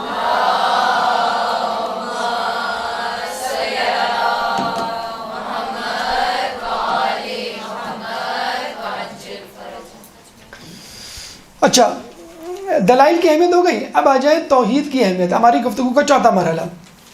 دیکھیں اصل جو بون آف کنٹینشن تھی، جو ایشو تھا، جو کور پرابلم تھا، وہ توحید کا تھا. آپ نے سنا ہوگا کہ وہ کہتے تھے عیسیٰ علیہ السلام کا کوئی باپ نہیں تھا. اب یا تو دو باتیں ہیں، یا تو ولد الزنا مان لیں ان کو نعوذ باللہ، یا پھر خدا کا بیٹا. اول الذکر قابل قبول نہیں، وہ بہت پائس تھی، معصومہ تھی بی بی مریم، تو یہ اللہ کے بیٹے ہوئے. بہت کلیئر کٹ جواب تھا اس کا، رسول اللہ دے سکتے تھے. رسول اللہ نے کہا کہ میں کل جواب دوں گا. یہ بھی ہمارے لیے ایک میسج ہے. اگر بات معلوم نہ ہو یا بہت اہم بات ہو اور آپ کو خطرہ ہو کہ میں بات اگر غلطی ہو گئی تو بہت بڑا مسئلہ ہو سکتا ہے حلال حرام کا، تو آپ خاموش ہو جائیے، میں پوچھ کے بتاؤں گا. اگلے دن رسول اللہ کے پاس وحی آئی، رسول اللہ واپس آئے. اِنَّا مَثَلَ عِیسَىٰ عِنْدَ اللَّهِ كَمَثَلِ آدَمَ، سورہ آل عمران آیت نمبر 59. اِنَّا مَثَلَ عِیسَىٰ عِنْدَ اللَّهِ كَمَثَلِ آدَمَ، عیسیٰ کی مثال اللہ کے نزدیک آدم کی سی ہے. خلقہ من تراب ثم قال کن فیکون، ہم نے اسے تراب سے پیدا کیا، مٹی سے، اور پھر کہا ہو جا، اور وہ ہو گیا. الحق کو، اب یہ 60ویں آیت، 60th آیت. الحق من ربک، حق تمہارے رب کی طرف سے. کس کی طرف اشارہ کر رہا ہے اللہ؟ یہودیوں کی طرف، عیسائیوں کی طرف، مشرکوں کی طرف؟ جی نہیں، رسول کی طرف. سنیے جملہ کیا کہہ رہا ہے اللہ، بڑے سخت جملے اللہ نے 2-3 موقع پہ کہیں. وَإِن لَّمْ تَفْعَلْ فَمَا بَلَّغْتَ رِسَالَتَهُ، وہ والا جملہ کہا تھا فَاسْتَقِمْ كَمَا أُمِرْتَ، استقامت کا مظاہرہ کرو جیسا کہ کہا گیا ہے. یہ بھی بڑا ایک سخت جملہ تھا سورہ ہود کا. رسول نے کہا تھا سورہ ہود نے مجھے بوڑھا کر دیا. یہ بھی ایک بڑا سخت جملہ. الحق من ربک، حق تمہارے رب کی طرف سے. فلا تکم من الممترین، اور تم شک کرنے والوں میں سے نہ ہو جا. اے اللہ تو کس کو کہہ رہا ہے شک کرنے کا؟ رسول کو جو رحمت للعالمین ہے، جس نے تجھ سے دو بدو بات کی، جنت دوزخ کو اپنی آنکھوں سے دیکھا، جس میں جبرائیل اترتے ہیں، تو ان کو کہہ رہا ہے کہ تم شک مت کرنا. بتانے کے لیے کہ اتنی ازہر من الشمس بات ہے کہ تم بھی ہوشیار رہنا اس بات میں. تو اگر تم نہیں شک کرنا تو اور لوگوں تو بدرجہ اولا شک نہیں کرنا چاہیے. فلا تکم من الممترین، اور تم شک کرنے والے میں سے نہیں ہو جانا. اور جب یہ بات کہہ دی پھر کہا فمن حاجک فیہ من بعد من العلم، جو ہے نا من العلم، اس علم کے بعد، اس علم کے آ جانے کے بعد تم سے کٹ حجتی کریں تو کون سا علم؟ یہ والا، ان مثل عیسیٰ عند اللہ کمثل آدم خلقہ من تراب ثم قال کن فیکن. اس علم کے بعد یہ جو آیت ہے، تو اللہ تعالیٰ نے 80 آیت میں ایکسپلین کیا توحید کو، اللہ تعالیٰ نے ایکسپلین کیا دلائل کو. اچھا ابھی جو ہم نے بات کی کہ توحید جو اصل ایشو تھا، تو اس میں سورہ آل عمران کی آیت نمبر 64 میں اس توحید کا تذکرہ اللہ تعالیٰ نے بہت لطیف پیرائی میں اور بہت وضاحت کے ساتھ کیا ہے. اس سے پہلے جو دعوت تبلیغ کے حوالے سے ہم نے آیت پڑھی تھی، آپ کے سامنے کیا پڑھی تھی کہ قل یا اہل الکتاب تعالوا، تعالوا کے بعد ندعو نہیں آیا، ابناءنا نہیں آیا، سختی والا لہجہ نہیں آیا. تعالوا کا مطلب یہ نہیں ہوتا ہے ہر مرتبہ سختی. باپ اپنے بیٹے کو بلاتے ہیں آ جاؤ بیٹا ادھر آ جاؤ، ابو آ گئے ہیں بس ڈنڈا لے کے بیٹے، نہیں بیٹا میں آپ کے لیے آئس کریم لے کر آیا ہوں.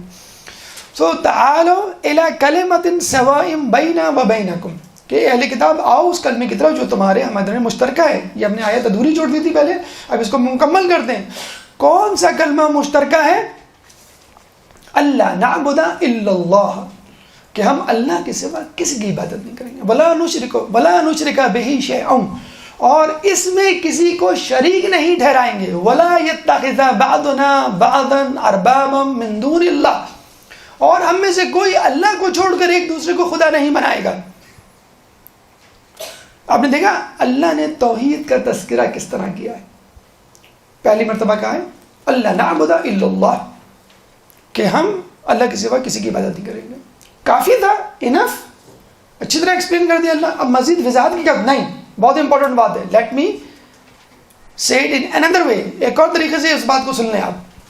ولا نشرک بہ شیئا، اور اس میں کسی کو شریک بھی نہیں ٹھہرائیں گے. اچھا دوسری مرتبہ دوسرے انداز سے، ٹھیک ہے کافی ہے. نہیں، ایک اور انداز سے مجھے سمجھانے دو. ایک اور قسم کا شرک ہوتا ہے جو لوگ کرتے ہیں اور سمجھتے نہیں ہیں یہ شرک ہے. کون سا شرک ہے؟ ولا یتخذ بعضنا بعضا اربابا من دون اللہ، اور ہم میں سے کوئی ایک دوسرے کو خدا کو چھوڑ کر ایک دوسرے کو خدا نہیں بنائے گا. فإن تولوا، اور اگر کوئی ایسا کرے، کیونکہ جو لوگ تھے وہاں پہ وہ روگردانی کرتے تھے، تو اگر کوئی کہے فقولوا اشہدوا بأننا مسلمون، تو ان سے کہنا، گواہ رہنا کہ میں مسلمان ہوں، تمہاری طرح نہیں ہوں. 3 مرتبہ ایکسپلین کرنے کی ضرورت کیا تھی؟ توحید کی حیثیت سے ہم بات کر رہے ہیں کہ آپ نے کہا کہ اللہ کے سوا کسی کی عبادت نہیں کریں گے، آپ نے کہا کہ ہم کسی کو شریک نہیں ٹھہرائیں گے. اب اللہ نے یہ جو بات کی، اس بات کو ایک صحابی نے پکڑ لیا کہ ہم اللہ کے سوا یعنی اللہ کو چھوڑ کر ایک دوسرے کو خدا نہیں بنائیں گے. عدی بن حاتم نام تھا اس کا، وہ پہلے عیسائی تھا پھر مسلمان ہو گیا. رسول اللہ کے پاس کہا جو اربابم ہے وہ کس کی طرف اشارہ ہے؟ رسول نے کہا عیسائی علماء کی طرف. یعنی ہم خدا کو چھوڑ کے ایک دوسرے کو، ہم میں سے بعض کو یعنی عیسائی علماء کو خدا نہیں بنائیں گے. تو ہم نے تو کبھی عیسائی علماء کو خدا نہیں بنایا.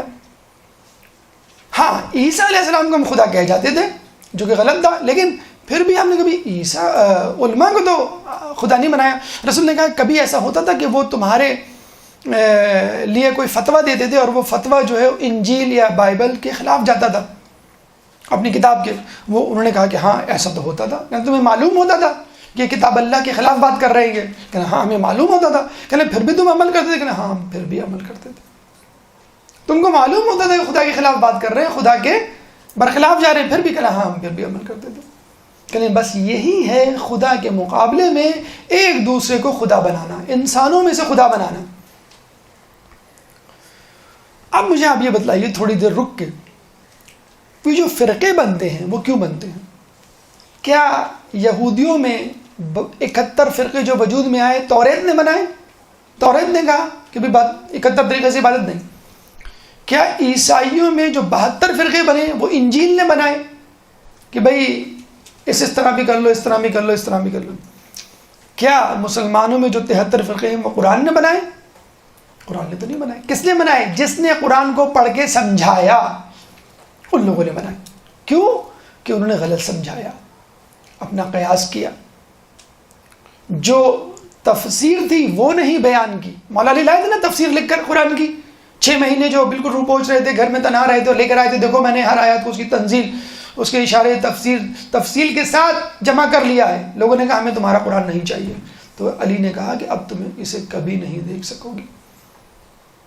اس کا مطلب یہ نہیں ہے کہ اب کوئی بھی صراط مستقیم پہ نہیں ہوگا. علی نے جگہ صفین پہ کہہ دیا تھا مسلمانوں میں 73 فرقے ہو کے رہیں گے, جس طرح یہودیوں میں 71, عیسائیوں میں 72, اسی طرح مسلمانوں میں 73. بدترین فرقہ وہ ہوگا جو میرا دشمن ہوگا. الٹا کر لیجئے, جو بہترین فرقہ ہوگا وہ علی کا دوست ہوگا.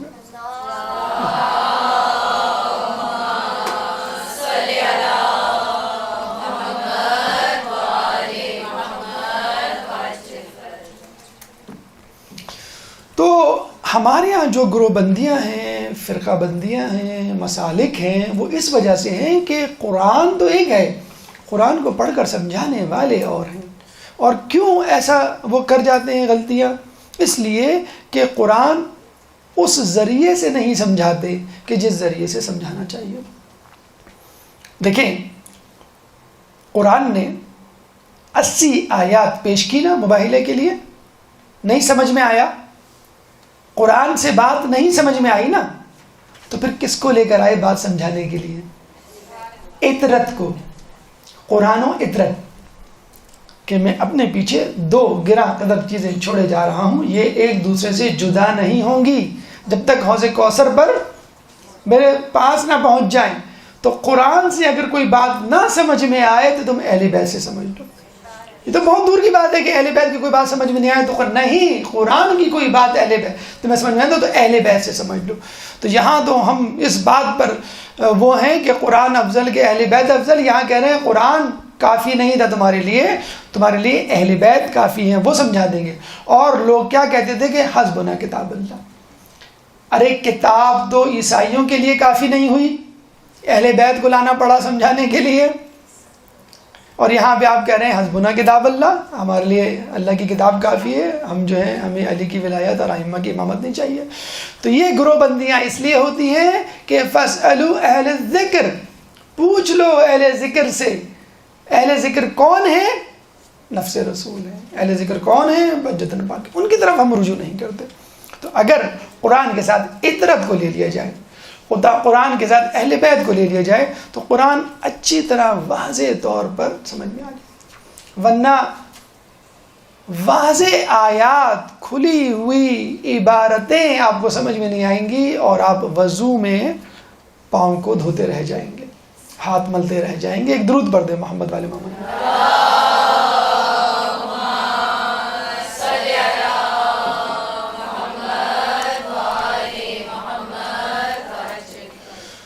تو ہم نے پہلا پیغام آپ کو پہنچایا علم دین کی اہمیت, دوسرا پیغام آپ کو پہنچایا علم دین میں عورتوں کی, تبلیغ دین میں عورتوں کی اہمیت, تیسرا پیغام آپ کو پہنچایا دلائل کی اہمیت, چوتھا پیغام آپ کو پہنچایا کہ توحید کی اہمیت, پانچواں پیغام ایمان باللہ.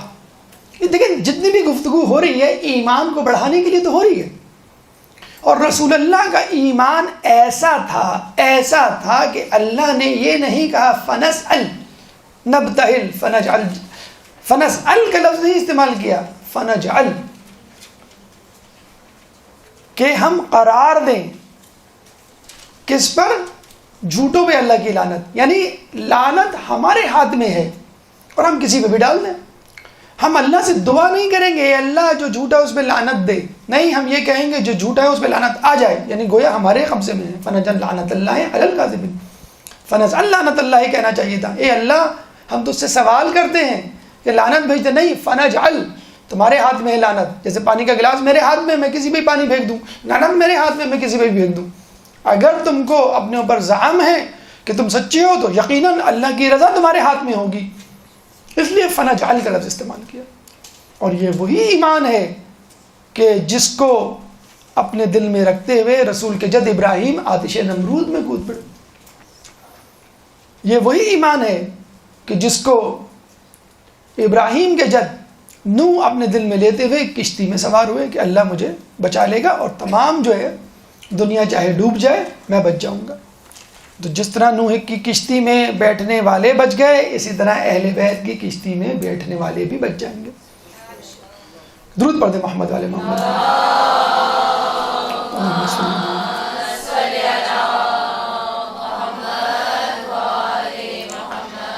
ایمان کے حوالے سے ایک بات، اگر برا نہ منائے، اوور کانفیڈنس کا شکار مت ہوئیے گا کبھی.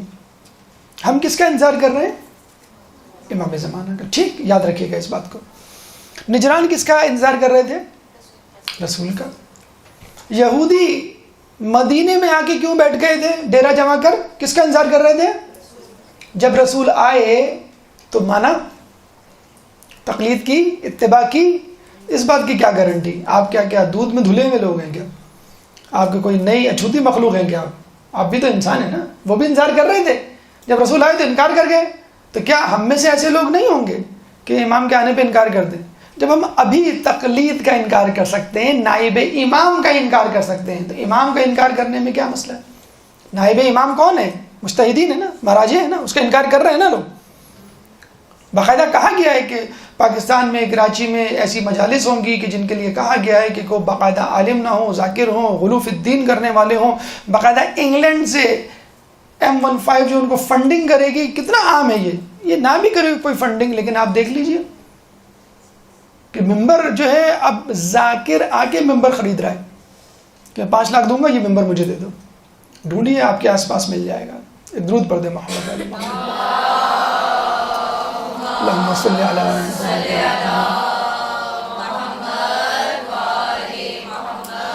تو اس ایمان کا صحیح استعمال کیجئے، تجدید ایمان کرتے رہیے، ورنہ یہ ممکن ہے. روایتوں میں آیا ہے کہ جب امام اور سید حسنی کا لشکر آمنے سامنے ہوں گے، سید حسنی امام سے معجزات طلب کریں گے، امام معجزات دکھائیں گے، تو سید حسنی کے ساتھ بہت سارے لشکری منحرف ہو جائیں گے کہ امام نہیں ہے، جادوگر.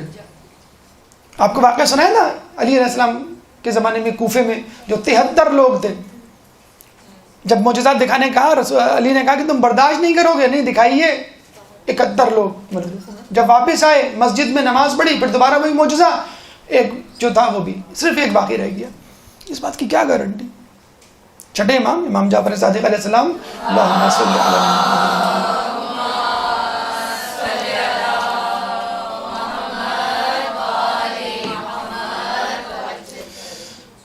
ایک دفعہ گریہ کر رہے تھے، اصحاب نے کہا آپ گریہ کیوں کر رہے ہیں؟ کہنے لگے کہ میں نے ابھی کتاب جعفر پڑھی ہے اور اس میں آخری زمانے کے شیعوں کے حالات کو پڑھا ہے، اور اس میں لکھا تھا کہ آخری زمانے کے شیعوں کے ایمان متزلزل ہوں گے.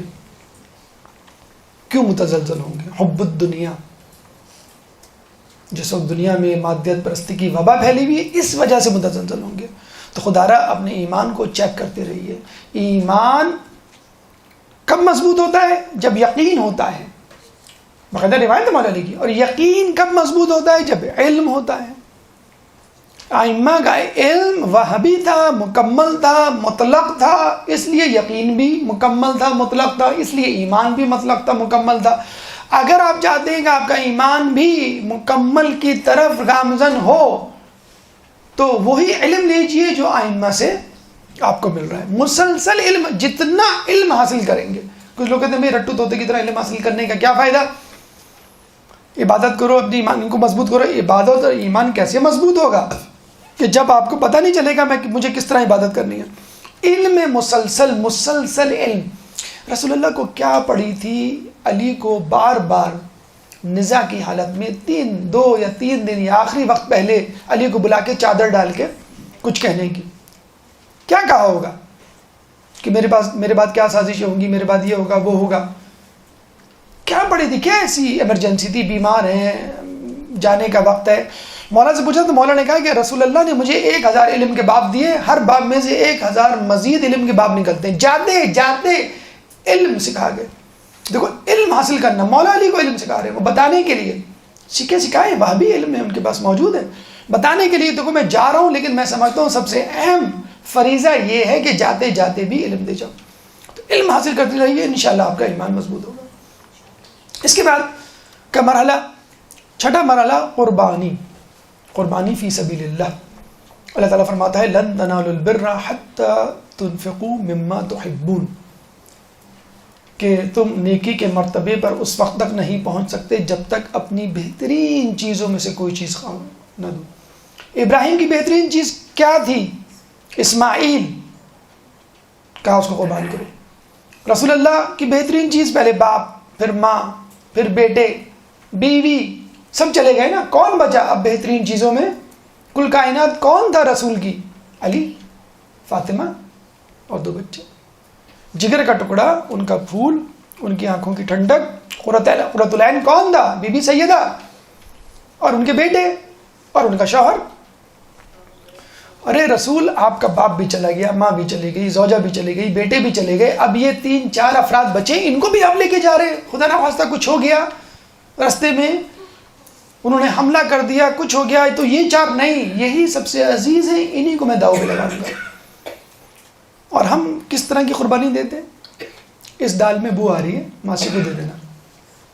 یہ کپڑا جو ہے یہ اس کا رنگ اتر گیا، یہ دیوار مہربانی پہ ٹنگ کے آ جاتا ہے. تو یہ چینج نیچے گرا ہوا اٹھاؤ ذرا، یہ صدقے کے باکس میں ڈال دو. یہ ہے ہمارا لن تنالوا البر حتى تنفقوا مما تحبون. تو جس طرح اللہ کے رسول نے، وہ ایک فقیر نے کہا نا کہ اللہ کے نام پہ دے دو ایک سیب والے سے، تو اس نے ایک سڑا ہوا سیب اٹھا کے دے دیا. اس نے جیب پہ 10 روپے نکالے اور کہا کہ مجھے ایک سیب دے دو 10 روپے کا. اس نے بہترین سیب چیک کر کے دیا. تو فقیر نے کہا یہ کیا بات، اللہ کے نام پہ سڑا ہوا سیب اور 10 روپے کے نام پر بہترین سیب. تو ہم بھی یہی کر رہے ہیں. اگر آپ کو سڑی ہوئی جنت دے دی جائے، یہاں پہ کچرا پڑا ہوا ہو کراچی کی سڑکوں کی طرح، بہترین جگہ مانگ رہے ہیں آپ جنت، اور اپنے پلو سے بدترین چیز اٹھا کے دے رہے ہیں. دکاندار کو پورے پیسے دے کہ بھئی مجھے یہ دے دو یہ دے دو، اور دکاندار آپ کو کوئی 2 نمبر مال اٹھا کے دے دے، آپ کو کتنا غصہ آئے گا. میں نے تو پوری قیمت دی ہے. آپ پیسے کھوٹے دے رہے ہیں، پیسے چھوٹے دے رہے ہیں، کم دے رہے ہیں، اور مال پورا مانگ رہے ہیں. ویسے میں تمار کی دکان پر بیٹھے تھے نا کھجور کی، شخص آیا لے کے چلا گیا کھجور. مولا نے میں تمار کو کہا بھئی یہ پیسے ہیں، یہ کھجور لے کے گیا ہے. مولا یہ تو کھوٹے سکے. کہتے ہیں ہاں اگر یہ کھوٹے ہیں سکے تو کھجوریں بھی سڑی ہوئی ہوں گی.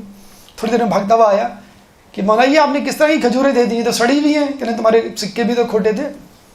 تو سڑی ہوئی عبادت کریں گے کہ فویل للمصلین الذین هم عن صلاتهم، وائے ہو ان نمازیوں پہ جو اپنی نماز میں الکساتے ہوئے آتے ہیں. وہ بچوں نے اسکٹ بنایا تھا کہ ایک آدمی کو جو پکڑ کے لایا جا رہا تھا، اس کو خوب مارا جا رہا تھا، پھر دوزخ میں ڈالا جا رہا تھا. خوب اچھی طرح اس پہ مار کٹائی ہو گئی، اس کی سر پٹول ہو گیا، ناک سے خون نکل گیا، ہڈی پسلی ایک ہو گئی. جب جہنم میں ڈالنے لگے تو اس وقت بھاگتا ہوا ایک شخص نورانی چہرے والے آیا، اس کو چھوڑ دو. کہ تم کون ہو؟ میں اس کی نماز ہوں. تو فرشتوں نے چھوڑ دیا. تو اس نے کہا یار ایک عجیب آدمی ہو تم، اتنا سر پٹول ہو گئی، اتنا خون بہہ گیا اور ہڈی پسلی ایک ہو گئی، اب تم آ رہے ہو اتنی دیر میں، پہلے نہیں آ سکتے تھے. انہوں نے پکڑا تھا. کہنے لگا تم نماز بھی تو دیر میں پڑھتے تھے. میں وہی تو نماز ہوں جو تم دیر میں پڑھتے تھے. تو تھوڑی بہت کٹائی یا مار پیٹ برداشت کرنی پڑ جائے گی اگر آپ نے اپنی نیکیوں میں جو ہے وہ دیر کر دی، تاخیر کر دی. تو یہ بہرحال پیغام ہے. اس کے بعد ایک درود پڑھ دیں محمد والے محمد.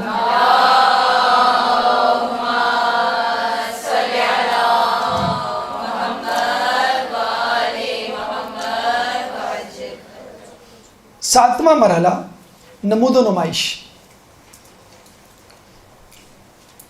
یا چھٹا مرحلہ ہے میرے خیال میں، 7واں مرحلہ نمود و نمائش. دیکھیں یہ جب آئے تھے عیسائی تو بہترین زرق برق لباس پہنے ہوئے تھے، ٹھیک، سونے کی انگوٹھی، ریشمی لباس. تو رسول اللہ نے ان کی طرف دیکھا تک نہیں. تو اب یہ عیسائی گئے متمول قسم کے افراد کے پاس اور کہنے لگے کہ بھائی یہ رسول بات نہیں کر رہے، ہم تو بات کرنے آئے. انہوں نے کہا ان کے پاس جاؤ، یہ بتا دیں گے تم کو. تو ان صاحب کے پاس گئے، انہوں نے بتا دیا رسول اللہ سے مشورہ کیے بغیر کہ اپنے کپڑے تبدیل کرو، عام سے سیدھے سادے کپڑے پہن کے. کون تھا بتانے والا؟ مولا علی نفس رسول، جو رسول کو دیکھے بغیر بتلا دے رسول کا مزاج، رسول کا موڈ کیسا ہے. وہ سیدھے سادے کپڑے پہن کر آئے. مجھے بتائیے یہ کیا میسیج رسول اللہ دینا چاہ رہے ہیں کہ جو مذہبی اجتماعات ہیں، مذہبی جگہیں، وہاں سیدھے سادے عام سے کپڑے پہن کر آؤ، زرق برق لباس پہن کر نہ آؤ. برا نہیں منائیے گا، محرم آنے والی ہے. اچھا ہم نے بڑی تحقیق کی تو پتہ چلا کہ 4 عیدیں، 2 عید الفطر عید الاضحیٰ والی مسلمانوں کی اور 2 ہماری اضافی. ایک دفعہ ہم بازار سے گزرے تو پتہ چلا کہ ایک 5ویں عید بھی ہے. دکاندار سے پوچھا، اس نے کہا کالی عید. آپ کو معلوم نہیں شیعوں کی ایک کالی عید بھی ہوتی ہے، آپ 2 اضافی عید نہیں مناتے، 3 اضافی عید مناتے ہیں. ہم نے کہا کیسے؟ کہنے لگے یہ جوڑے لے کے جائیں گے ابھی آپ، ہر مجلس کا ایک نیا جوڑا ہوگا. مجھے بتلائیے، امام کا قول ہے، ہمارے دوسرے امام کا قول ہے کہ اپنی عورت کو زیادہ جوڑے نہ بنوا کر گھر سے جانے سے روکو. جو عورت بازار میں بہترین زرق برق چمکدار قسم کا جوڑا، چاہے وہ کالا ہی کیوں نہ ہو. اچھا یہ بتا دوں، مغربی ممالک میں جو نائٹ ڈریس ہوتا ہے تقریبات کا، وہ بلیک ہوتا ہے. جی جتنی تقریبات ہوتی ہیں فلم انڈسٹریز کی آپ دیکھ لیں، بلیک ڈریس پہنتے ہیں، وہ یہ رول ہے ان کے. تو وہ لوگ تو بالکل بھی یقین نہیں کریں گے آپ پر کہ بلیک ڈریس آپ نے اس کے لیے پہنا ہے، اور جس طرح زرق برق پہنا ہے آپ نے. تو مجھے یہ بتائیے کہ یہ عیسائیوں والی تقلید نہیں ہے کہ جس طرح وہ زرق برق لباس پہن کر آئے تھے امپریس کرنے کے لیے، ہم بھی جاتے ہیں دوسروں کو دکھانے کے لیے. ایک عورت جو نیا زرق برق لباس پہنے گی، کیا وہ چاہے گی کہ پراپر طور پہ حجاب ہو؟ اس کو تو حجاب بھی ایسا ہوگا کہ نظر آئے کہ اس نے اندر کیا پہنا ہے. اس کا کوٹ، اسکارف، اس کی چادر، اس کا مکھنا، جو بھی چیز وہ پہنے گی حجاب، وہ کبھی بھی 100% اپنے لباس کو نہیں چھپائے گی. کیوں چھپائے گی؟ وہ اس نے پہنا ہی اس لیے کہ وہ لوگوں کو دکھائے. تو یاد رکھیے، جس طرح رسول نے منہ پھیر لیا عیسائیوں سے، کیا بی بی سیدہ آپ سے منہ نہیں پھیر لیتی ہوں گی کہ تم میری مجلس میں رونے آئی ہو یا لباس دکھانے آئی ہو؟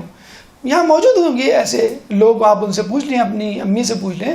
لوگ پہلے پرانے لباسوں کو کالا رنگوا کر پہنتے تھے. دکانوں کی، کپڑوں کی دکانوں پر رش نہیں ہوتا تھا، رنگ ریزوں کی دکانوں پہ رش ہوتا تھا. اب جو ہے نیا جوڑا پہنے بغیر گزارا نہیں ہے. لگتا تھا لوگ جب مجلس میں آتے تھے کہ یہ پرانا لباس پہن کر آیا ہے، یہ رنگا ہوا لباس پہن کر آیا. کیوں؟ کہ مجلس میں آیا ہے، رونے دھونے آیا ہے، کہ لوگوں کو دکھانے کے لیے تو نہیں آیا ہے. تو یہ بھی ایک میسیج ہے کہ اپنی مذہبی اجتماعات میں آئیں تو پورے جو ہیں تقدس کے ساتھ آئیں، اور خواتین ہونے کے ناطے حجاب کے ساتھ آئیں. اگر کالے کپڑے پہننے اور خریدنے پڑ جائیں، نئے خریدنے بھی پڑ جائیں، تو ایسے لباس کا انتخاب کو کہ لگے نا کہ آپ کسی جشن کی تیاری کے لیے آئیں، اور خصوصی طور پہ آپ نے اس کے لیے یہ سلوایا. نمود و نمائش. اس کے بعد آئیے حب دنیا، ہماری گفتگو کا 8واں مرحلہ، حب دنیا. یہ جو 3 افراد تھے، اس میں سے 2 افراد حاتم اور طیب، یہ عاقب اور طیب، یہ رسول کے پاس آئے. تو رسول اللہ نے ان سے کہا کہ کیا تم اسلام قبول نہیں کرو گے؟ تو انہوں نے کہا کہ ہم نے اسلام قبول کر تو لیا ہے. انہوں نے کہا ہم نے اسلام اس لیے قبول کیا، ہم نے اسلام قبول کر لیا. انہوں نے کہا اسلام نہیں قبول کیا، تم نے جو ہے اس لیے نہیں قبول کیا ہے کہ تم صلیب کی محبت، خنزیر کی محبت اور شراب خوری کی محبت میں گرفتار. مجھے بتائیے کون سی ایسی محبتیں تھیں جن کو وہ قربان نہیں کر سکتے تھے؟ ہمارا حال بھی یہی ہے کہ مذہب اہل بیت کو مانتے ہیں، اسلام کو برحق مانتے ہیں، لیکن پھر بھی حلال حرام سے نہیں آگے بڑھتے، فکر نہیں کرتے ان کی کہ ہمیں کیا کرنا ہے کہ کیا نہیں کرنا. تو یہ عادتیں ہیں، یہ محبتیں ہیں جو ہمیں اسلام سے عمل کرنے کے روکتی ہیں. اس کے بعد 9واں مرحلہ، جھوٹوں کی مذمت. دیکھیں اللہ تعالیٰ یہ بھی کہہ سکتا تھا کہ عیسائیوں پر لعنت، اللہ تعالیٰ جو ہے وہ یہ بھی کہہ سکتا تھا کہ جو ہے گمراہوں پہ لعنت، لیکن اللہ نے کیا کہا؟ کاذبین، جھوٹ بولنے والوں پہ لعنت، کیونکہ وہ جھوٹ بولا کرتے تھے. جھوٹ اتنی برائی ہے، اس کے لیے کاذب کا لفظ استعمال کیا گیا، اور جھوٹ کے لیے باقاعدہ کہا گیا کہ کیونکہ یہ بائبل میں جھوٹ بول رہے ہیں، اللہ کے احکامات میں اس لیے اس قابل ہیں کہ ان پر جو ہے وہ لعنت بھیجی جائے. اچھا، جھوٹ کی کئی اقسام ہیں. نمبر 1، واقعے کا انکار. مجھے بتائیے جن لوگوں نے غدیر خم کا انکار کیا وہ جھوٹ نہیں بولا، انہوں نے واقعے کا اقرار، لیکن اس میں توجیحات نکال لینا کہ مولا کے یہ معنی، مولا کے یہ وہ معنی، یہ بھی ایک قسم کا جھوٹ ہے. نمبر 3، واقعے کو چھوٹا کر کے بیان کرنا، اس کی حیثیت کو گرا دینا. علامہ شبلی نعمانی نے اپنی کتاب سیرت النبی میں، جس کو صدارتی ایوارڈ دیا گیا، اس میں واقع مباحلہ کو فقط 1.5 صفحے کا لکھا ہے، اور آخر میں حاشیے میں لکھا ہے کہ شاید اس واقعے میں حضرت علی بھی شریک تھے. بتائیں، یہ اشتباہ پیدا کرنا، واقعے کو گھٹانا، یہ جھوٹ نہیں ہے کیا؟ ایک قسم کا جھوٹ ہم بھی بولتے ہیں، اور خود ہم عیسائیت میں اس بات کے شریک کار ہیں. عیسائیوں نے پنجتن کو مان لیا تھا کہ یہ وہ شخصیات ہیں، پہاڑ کو حکم دیں تو اپنی جگہ سے ہٹ جائے. ہم نے بھی مانا ہوا ہے، کیوں نہیں مانا ہوا ہے؟ لیکن مجھے بتائیے کردار، رفتار، گفتار، اعمال کے اعتبار سے ہم عیسائیوں کے برابر نہیں، ہمارے یہاں کی بے حجابی، ہمارے یہاں کی فحاشی، ہمارے یہاں بے نمازی لوگ، ہمارے یہاں حرام کھانے والے لوگ، ہمارے یہاں جھوٹ بولنے والے لوگ، اخلاقیات سے گری ہوئی حرکتیں کرنے والے لوگ، اگر دیکھا جائے من حیث المجموعی ہم شاید ان سے بھی پیچھے ہیں، حالانکہ وہ بھی پنجتن کو مانگتے تھے، ہم بھی، تو ہم اور وہ برابر ہیں اس منافقت میں. تو خدا را اس بات سے نکلیے اور خالی خولی ظاہری ایمان سے پرہیز کیجیے، محبت کو ثابت کر کے دکھائیے. آخری اور 10واں مرحلہ ہماری گفتگو کا کہ سچوں کی فضیلت. ایک درود پڑھ دے محمد والے محمد.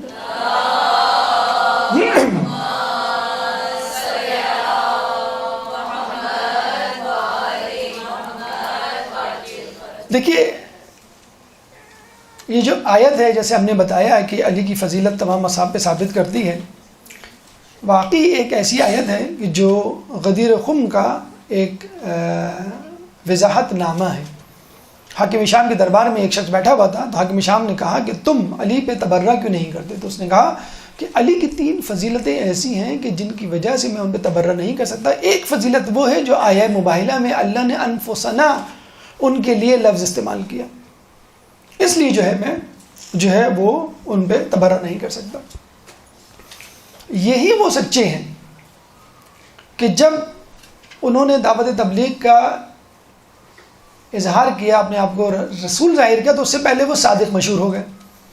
یہی وہ سچے ہیں جب انہوں نے اپنا فقہ مدون کروایا تو اس کی تدوین سے پہلے صادق مشہور ہو گئے. اور الحمدللہ اللہ کا شکر ہے کہ ہم پہلے صادق کو بھی مانتے ہیں، دوسرے صادق کو بھی مانتے ہیں. پہلے صادق کو مان کر ہم مسلمان کہلائے اور دوسرے صادق کو مان کر ہم مومن کہلائے. تو ان سچوں کے کونوا مع الصادقین کا کیا مطلب ہے؟ انہی صادقین، ان 2 صادقین کے ساتھ آپ شامل ہو جائیں، اہل بیت کے ساتھ شامل ہو جائیں کہ جنہوں نے واقع مباہلہ میں گواہی دی. اگر رسول اللہ چاہتے تو ابناءنا، بیٹوں میں جب ان کا کوئی بیٹا نہیں تھا تو کسی کو بھی لے جاتے. حقیقی بیٹے تو نہیں تھے، وہ تو نوازے تھے، بتانے کے لیے کہ یہی میرے بیٹے ہیں، انہی سے میری نسل چلے گی. نساءنا میں تو اور دائرہ وسیع تھا، عورتوں کو لاؤ، بیٹی کا لفظ نہیں استعمال کیا. تو عورتوں میں ازواج تھیں اور دیگر لوگ بھی تھے، کسی کو بھی لے جاتے، گھر کی عورتیں کہہ گئے. انفسنا میں تو اللہ نے حد کر دی، یہ نہیں کہا کہ اپنے بھائیوں کو لاؤ. دیکھیں ترتیب یہ ہونی چاہیے نا، بیٹوں کو لاؤ، عورتوں کو لاؤ، یا بیویوں کو یا بیٹیوں کو لاؤ. کوئی لفظ استعمال ہوتا بیویوں کا، عورتوں کا، اور اس میں آگے بھائی کا لفظ استعمال ہوتا بیٹوں کے بعد کہ تم اپنے بھائیوں کو لاؤ. انفسنا کا لفظ استعمال ہوا، یعنی تم اپنے نفس کو لے کر آؤ، جس کو تم سمجھو تمہارا متبادل وزیر، جانشین، وسیع، وارث ہوگا. تو رسول چاہتے ہیں لاکھوں اصحاب میں سے کسی کا بھی انتخاب کر لیتے، فقط جو ہے وہ حضرت علی کا انتخاب کیا، بتلانے کے لیے کہ یا تو میرا کام میں کر سکتا ہوں یا علی. مباہلہ جب ہو گیا تو عیسائیوں نے اشارہ کیا، ہاتھ ہلائے کہ ہم آپ سے بات کرنا چاہتے ہیں. تو رسول اللہ نے علی سے کہا کہ جاؤ بات کرو، یہ جن شرائط میں بھی بات کریں تم جیسا سمجھو صلح کر لینا، تم جیسا سمجھو ان کی بات مان لینا. یہ نہیں کہا کہ مجھے آگے بتاؤ. تو حضرت علی گئے، انہوں نے پھر کہا کہ ہم اتنے 1000 جوڑے دیں گے، اتنی زرے دیں گے، اتنے تلوار دیں گے، اتنے گھوڑے وغیرہ دیں گے ہر سال. تو حضرت علی نے کہا کہ میں نے اس بات پر صلح کر لیا. رسول اللہ نے کہا کہ تم نے بالکل صلح کی. تو یہ ہے علی کی فضیلت، جس کی وجہ سے غدیر خم میں رسول اللہ نے ان کو من کنت مولا ہو فہذا علی مولا کا مصداق قرار دیا. آخر میں کلام آخر کے طور پہ ہم نے جو کہا تھا کہ صحت اور تعلیم کو پکڑا ہوا ہے عیسائی دنیا میں. ایک تیسری چیز کو آج کل پکڑا ہوا ہے، امیگریشن.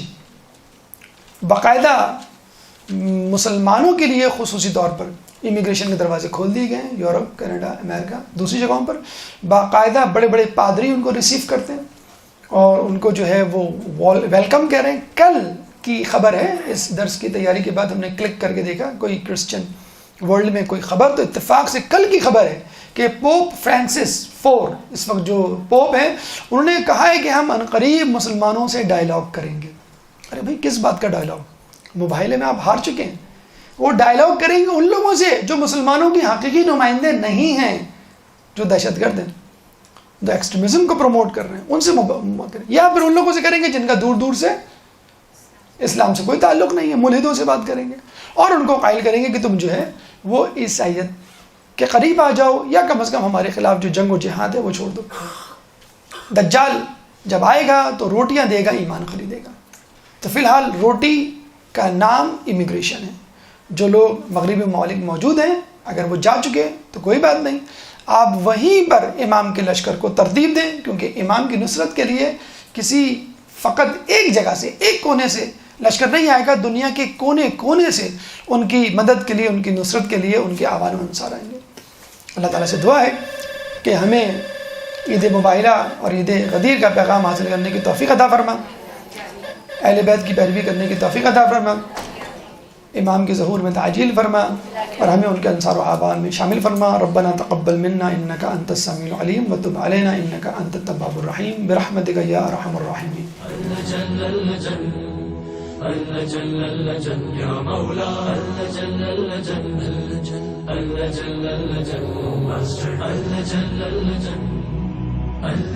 يا صاحب السماء